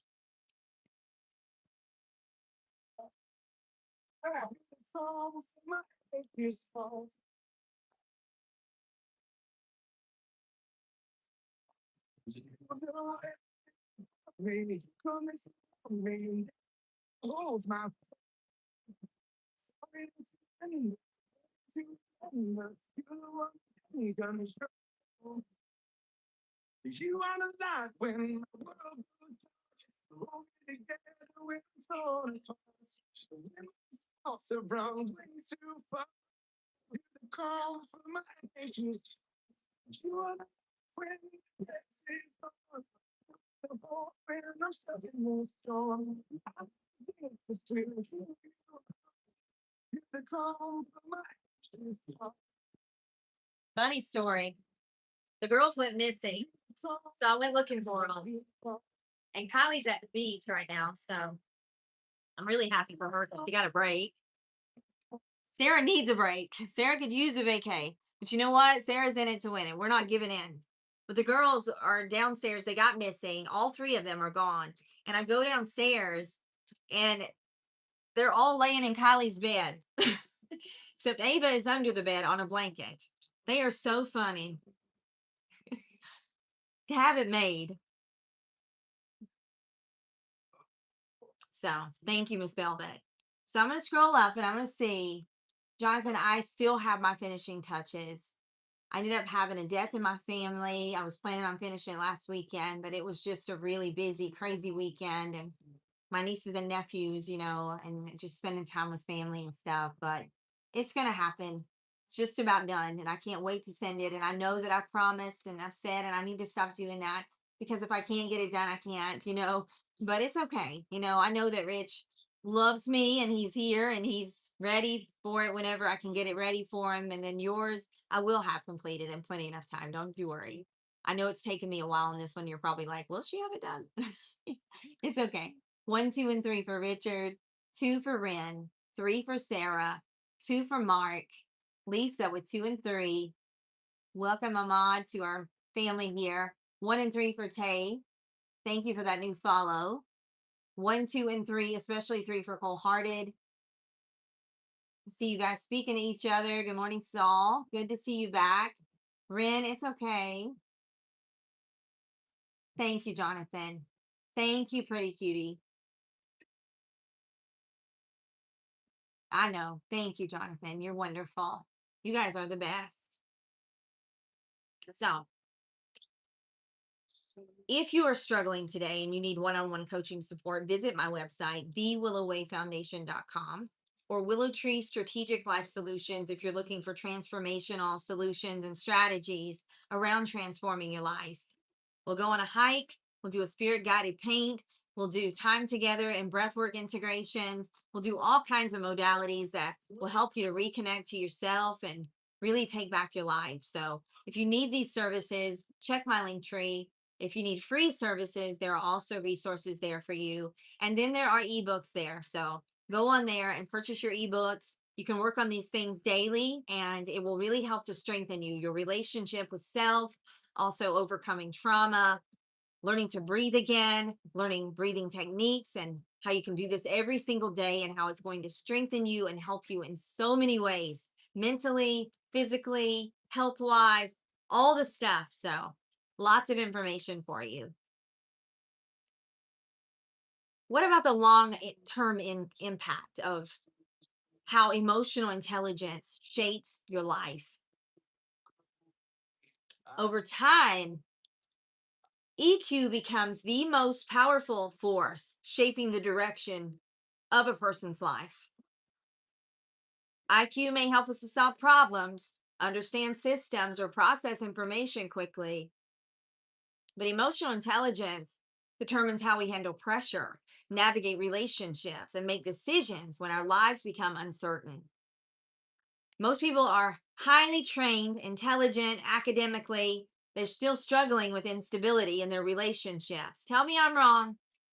We know so many leaders out there struggling with leadership skills or personal peace because emotional intelligence was never developed alongside their intellectual abilities. Neuroscience is showing us that the brain constantly strengthens these pathways that we use the most often. When someone repeatedly is reacting with anger and this has become your way, this has become your nature, these responses become easier and more automatic. But the brain is remarkably adaptable. Through emotional awareness, intentional reflection, and consistent self regulation, we are strengthening our neural pathways, supporting calm, reasoning, and thoughtful decision making. This is known as neuroplasticity, meaning emotional intelligence is not fixed. It can grow with patience, with discipline, and self leadership. The long term impact of emotional intelligence reaches every part of your life. Leaders with emotional intelligence create stability and trust within their teams. Relationships becoming healthier because communication improves and empathy deepens. Individuals who practice emotional intelligence develop resilience, learning to face difficulty without being overwhelmed by it. Over time, emotional intelligence producing a life marked by clarity, wisdom, and emotional strength. A life where we are no longer driven by reactions, but guided by intentional leadership over our thoughts and our emotions. Good morning, Star. Welcome. Ren says, where does lack of patience come from? So, in my experience, Ren, with my clients, lack of patience usually comes from that being the environment you grew up in, where your parents were constantly rushing you, maybe, or whoever you were being raised by. You were rushed to go do things or to complete tasks, and you were punished or sometimes ridiculed for not completing them on time or maybe not being quick enough. But it can also come from just stress overall. So a client can be extremely stressed out and feel overwhelmed. And then they need things to happen because you're moving, you've got multiple tasks on your brain at once. And so you're impatient because you need this to happen so you can move to the next thing. So you're constantly moving to the next thing. What happens here is you're not fully present in anything that you're completing. So because your brain is moving too quickly. What would happen though if you slowed it down and you stop focusing on multiple things at one time? And we focus on one thing and the completion of this thing. And then we focus on the next thing. I love to do outlines and prioritization of like my task and my meetings or whatever I need to complete. It feels like a lot today. I have a lot going on today. But I think prioritization of your tasks for the day can really help you if you're trying to minimize stress. To write it down and to have it and then say, I need to complete XYZ this morning.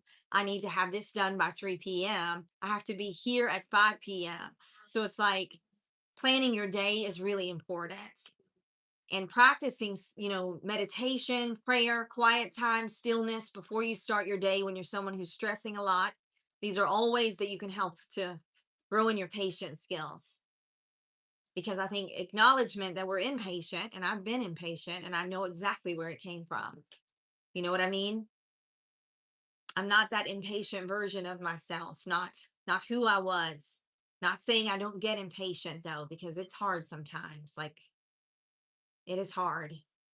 But we know the truth. And the more habitual we are around bringing ourselves back, stepping back, taking a look at the big picture, removing the emotion, and then acting based on clarity, you see how this will change everything that you do in your life. Wisdom is the principal thing. Therefore, get wisdom. Proverbs 4, verse 7. Wisdom preserves those who have it. Ecclesiastes 7, verse 12. And then in Proverbs 19:11, a person's wisdom yields patience. It is to one's glory to overlook an offense. We do not need to battle and fight everything in our lives. I always think through working on releasing the outcome. Yes, I totally understand it. I always think through before I react and I go and like, I'm not going to fight anyone, right? Unless I have to physically protect myself, I'm not fighting. And I hope that never happens. I hope I can always have open communication. And it's not going to be because I don't show up appropriately. So, as we think about these things, we can't control anything outside of us. But when we show up consistently and we're exhibiting these types of behaviors and the ability to lead ourselves, this is where other people start to jump in, right? They begin to mirror or model the way you are showing up. Giving control, yeah, full surrender. These passages are reminding us that wisdom is not simply knowledge. Wisdom is the ability to live thoughtfully, patiently, and with emotional maturity. Yeah. Removing the emotion, Sarah, the big zoom out. What might God be teaching you through your experience here in this relationship? What lessons might you be learning? How is it impacting you emotionally? How are you reacting? And how much of these things are coming from past experiences? How much of these patterns are created due to fear, past pain, lack of communication with each other because you're not quite sure how to communicate? All of these things, right? But if you're still in it, you're still there, right? there's hope for your marriage. And I don't ever recommend that people split up. That's just not going to be my way. I'm going to recommend you take it to God. I'm going to recommend that you connect with one another and you begin talking openly and creating a safe space for one another to share openly. And if this doesn't work for the both of you, it doesn't work, right? But I do believe marriage is sacred. And I do believe that it's worth fighting for. And I do believe it is worth putting in the effort that it takes to show up, to create a win, right? You work on yourself creating the win, they're going to begin to mirror and model your behaviors. So if you think about this, if we show up differently, then they have space to begin showing up differently as well. It's a ripple effect and it works. So, the emotional intelligence growth practice. Developing emotional intelligence requires consistent reflection and intentional growth. Thank you, Big Bad. So are you. Lisa, I see you with a hallelujah. Ren, I love you so much. So, step one, at the end of the day, reflect on your day. The end of every day, identifying one emotional moment that stood out to you. Love you too. Step two, evaluate your response. Ask yourself, did I react emotionally or respond with wisdom? Number three, strengthen tomorrow's response. Consider what a more emotionally intelligent response might look like next time. Whenever you mess up, and you will, the secret is not to be perfect all the time. God wants you to come to Him and say, how can I be better next time? How can I grow in this? And be intentional in self-reflection all the time. Why did I react that way? Sarah, what's wrong with you? I'm just kidding. There's nothing wrong with us. The truth is, a lot of things have happened to us, and we're here to overcome these things. It's part of our journey. So, God is intentional. Nothing will be in vain. He will use everything from your story and turn it into power, something glorious if you allow Him to. Cold-hearted says, I claim spiritual progress, not perfection. Absolutely, Cole. How might stronger emotional intelligence improve your relationship right now? What emotional patterns do you notice in your life? And what intentional practices could help you strengthen your emotional intelligence every day? Growing your mustard seed into a tree. I love that, Velvet. So as you ask yourself these questions, I'm going to give you your affirmations. I want you to choose the one that you love the most. Number one, I am growing in wisdom, patience, and emotional strength. Number two, each day I develop greater self-awareness and self-leadership. Number three, my emotional intelligence guides me toward wiser decisions and healthier relationships. Yes, when our emotions are not stable, we're creating these patterns, right, of chaos, toxicity, pain, arguments, struggles in our relationships, and we don't mean to. And that's the thing, you're not purposely doing this. It's something that happens because you're not healed.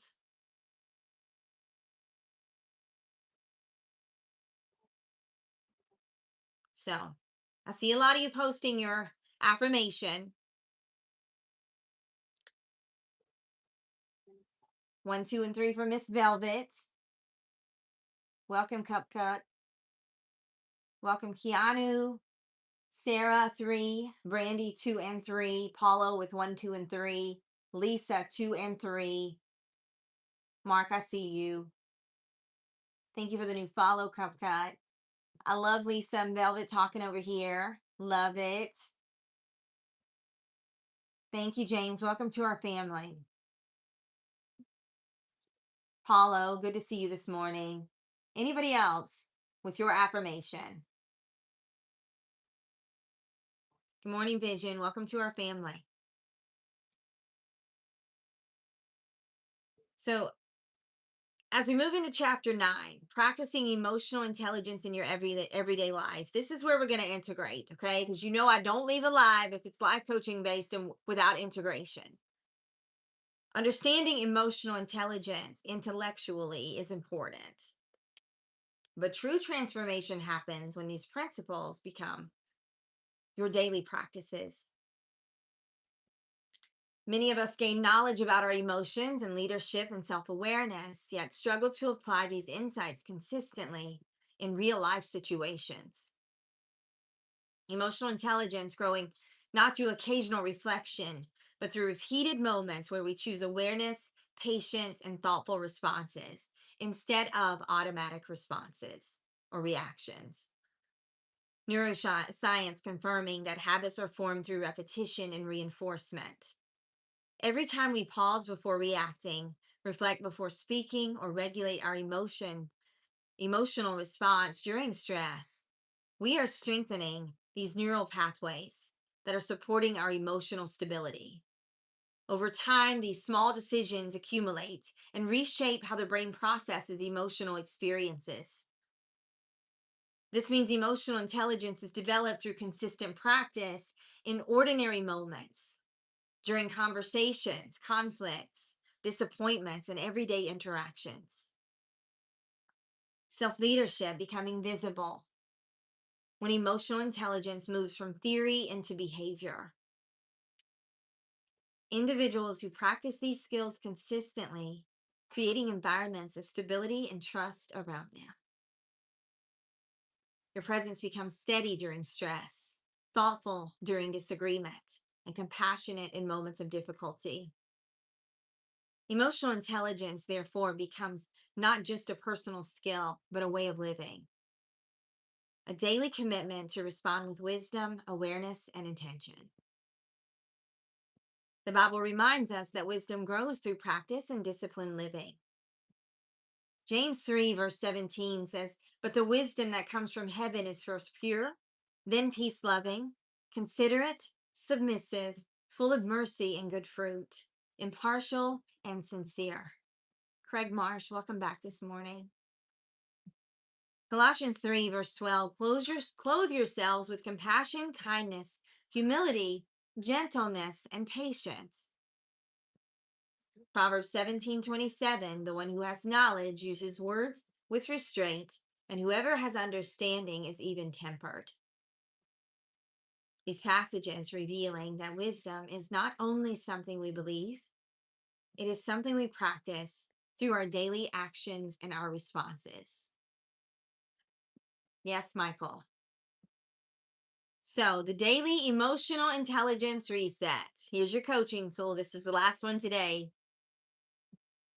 Use this simple daily rhythm to strengthen emotional intelligence. If you guys will go up, I need 7 more of the, I think it's a night star. In the morning, let's set our intention. Ask yourself, how do I want to show up emotionally today? Midday, pause and reflect. Check in with your emotions and ask, am I reaching or reacting, or am I responding wisely today? Am I taking enough time? Am I giving myself enough space to respond appropriately? Thank you, Valerie. Good to see you this morning. Evening time, review and learn. Welcome, Christopher. Reflect on one emotional moment from the day and consider what you've learned from it. No shame, no guilt. I didn't do so well this time. What did I learn in this moment? I need to take a minute. I need to practice more. I need to spend more time with God. I need to go to Him to seek out understanding around why this continues to happen and how I can promote change here. Practicing daily rhythm, building awareness, and gradually strengthening your emotional intelligence over time. What daily habits could help you strengthen your emotional intelligence in your life? 6 more, family. When you experience stress or conflict, what responses would reflect greater wisdom and patience? What does self leadership look like for you in your current season of life? How could I Affirmation number 1. Each day I practice emotional intelligence with greater awareness and wisdom. Number 1. Number 2, I choose thoughtful responses over impulsive reactions. Number 3, my daily choices strengthen my emotional stability and my leadership skills. Drop yours in the chat. I'll be back in one moment. We have half our goal met here. Thank you so, so much. And we're going to go back and see what you guys chose. I'll be back in one moment. It's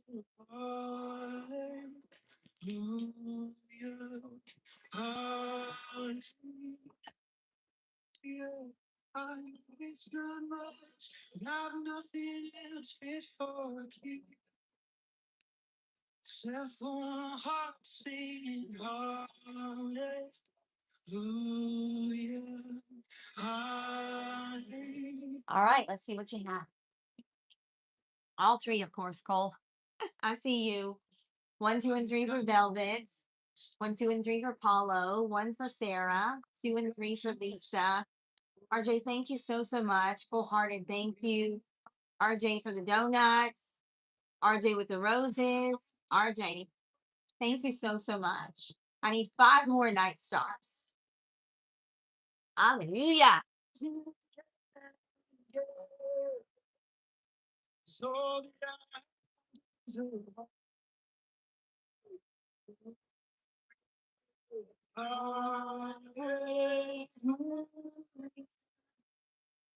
I love that song. It's for a king. We're so blessed. So incredibly blessed. Final gifting game today. The self-leadership builder. All right, everybody. Let's build something together right here. I want you to type the word LEAD, the word lead, in the chat if you are committed to leading your life with emotional intelligence. If you still need support, you can still type the word because you're going to schedule your one-on-one discovery session with me, right? And it is free. So type the words lead into the chat because leadership doesn't start in a boardroom. It starts in the mind, in the heart, and in the decisions we make every single day. So as we type the word lead, this is also our self-leadership builder round. So if this live is bringing value to you today, you can support it by sending a gift right now of any amount. A rose, put your heart me on, jump in, help me meet this last goal we have here. We have 3 of 10 of the night stars. This is your moment because this is a self-leadership builder round. So not only are you, through your gifting, helping to support your self-leadership and growth here, you're helping to support the leadership and the growth of other people across the universe. So powerful, powerful support here as you gift in this live this morning. Brandy says, I am committed to it. I am sending you a blossom bunny this morning. Brandy with a night star. RJ. Ren with popular. Ren, thank you so much. Cold-hearted with a high bear. Dolphin, Randy, you are really owning it today. Dolphin over there. I see so many of you. Tay-Tay with lead. Velvet with lead. Paulo with lead. Brandy with lead. Lisa with lead. Ren with lead. Full-hearted with lead. Let's go. Let's go. God is bringing change to this world. Regardless of whether we're going to own up to our mistakes or we're going to rip off the veil and work on our shadows, one way or the other, change is coming. So get on the train, the momentum train of change, because this is a momentum. This is a movement, family. And we are not giving up. We're going to reach as many people as we can. We're going to teach them how to lead themselves in their relationships. We're going to teach them self-regulation skills. And you have my word on this. I'll be at the legislative building one day. I'll be out there lobbying for the children of this world who are not taught this very important life skill tool, if not the most important. How do we lead? How do we live? And do we have to stay in patterns of shame or toxicity? Do we have to stay in relationships that aren't healthy for us? Or can we begin creating the relationships and the environments that we need? Yes, we can. Yes, we can. Thank you so much, family. In closing today, emotional intelligence is the leadership skill that changes everything. It's not simply about understanding our emotions, it's learning to lead our inner world with wisdom and discipline. While IQ may help someone succeed academically or professionally, emotional intelligence shapes the quality of our relationships, our ability to lead, and our daily decisions. Think about that. When we develop self awareness, regulate our emotions, practice empathy, and lead our thoughts intentionally, we begin to live with greater clarity and stability. Emotional intelligence allowing us to move through life with steadiness instead of reactivity, wisdom instead of impulsivity. What does this mean for you? Have a 36 subscription or subscriber goal here. If anybody has not subscribed and you're willing, trying to meet this goal of 36 over the next couple of weeks. So you can help me do that. I want to let you know this is the beginning for you. If you're new here, this is the beginning of transformation. If something in your spirit has stirred today and you are willing and ready, you're willing to begin walking this journey of transformation, you need one-on-one life coaching support, please don't hesitate to reach out to me. You guys are the best, and we have the best community here. We've seen that every single day. We have challenges that we face. We have questionable times. We have moments where we're struggling, but we will never be overcome by this world. That is not the Willow way. And we are going to strategize and find ways and solutions to bring healing to every single person that our work touches. So thank you so much. Thank you, Brandy. Scripture has long affirmed this wisdom, family.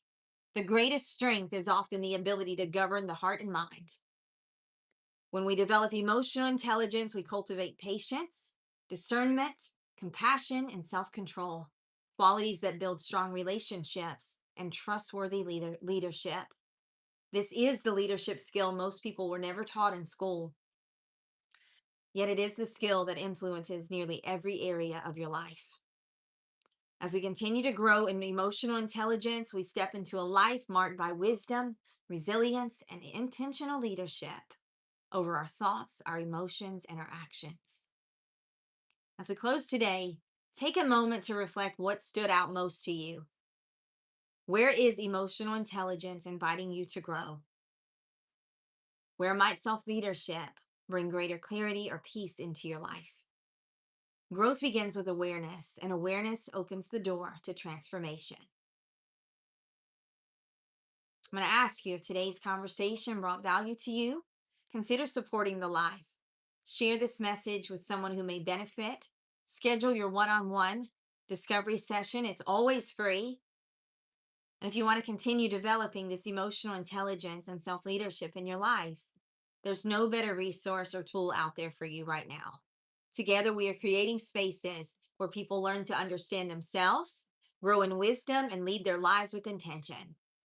If you're feeling called to grow in your emotional intelligence, schedule your one-to-one, share these lives, go follow all of my social media accounts. And thank you, thank you. I have 3 more if you want to help me meet that last goal. I am leaving in just a moment. I have meetings this morning, but I want you to know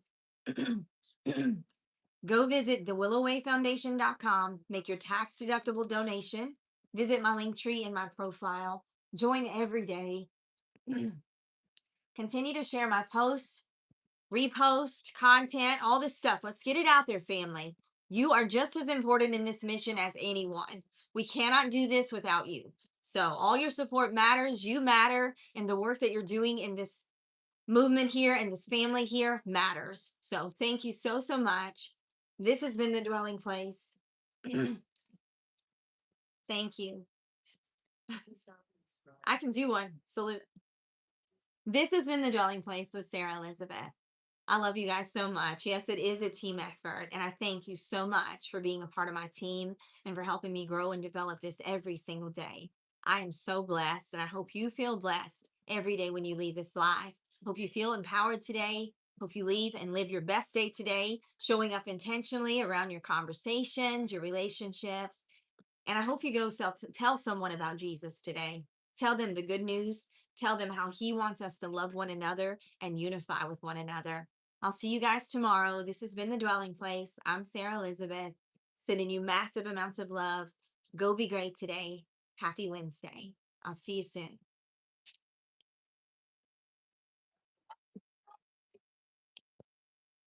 Let's see if it's in.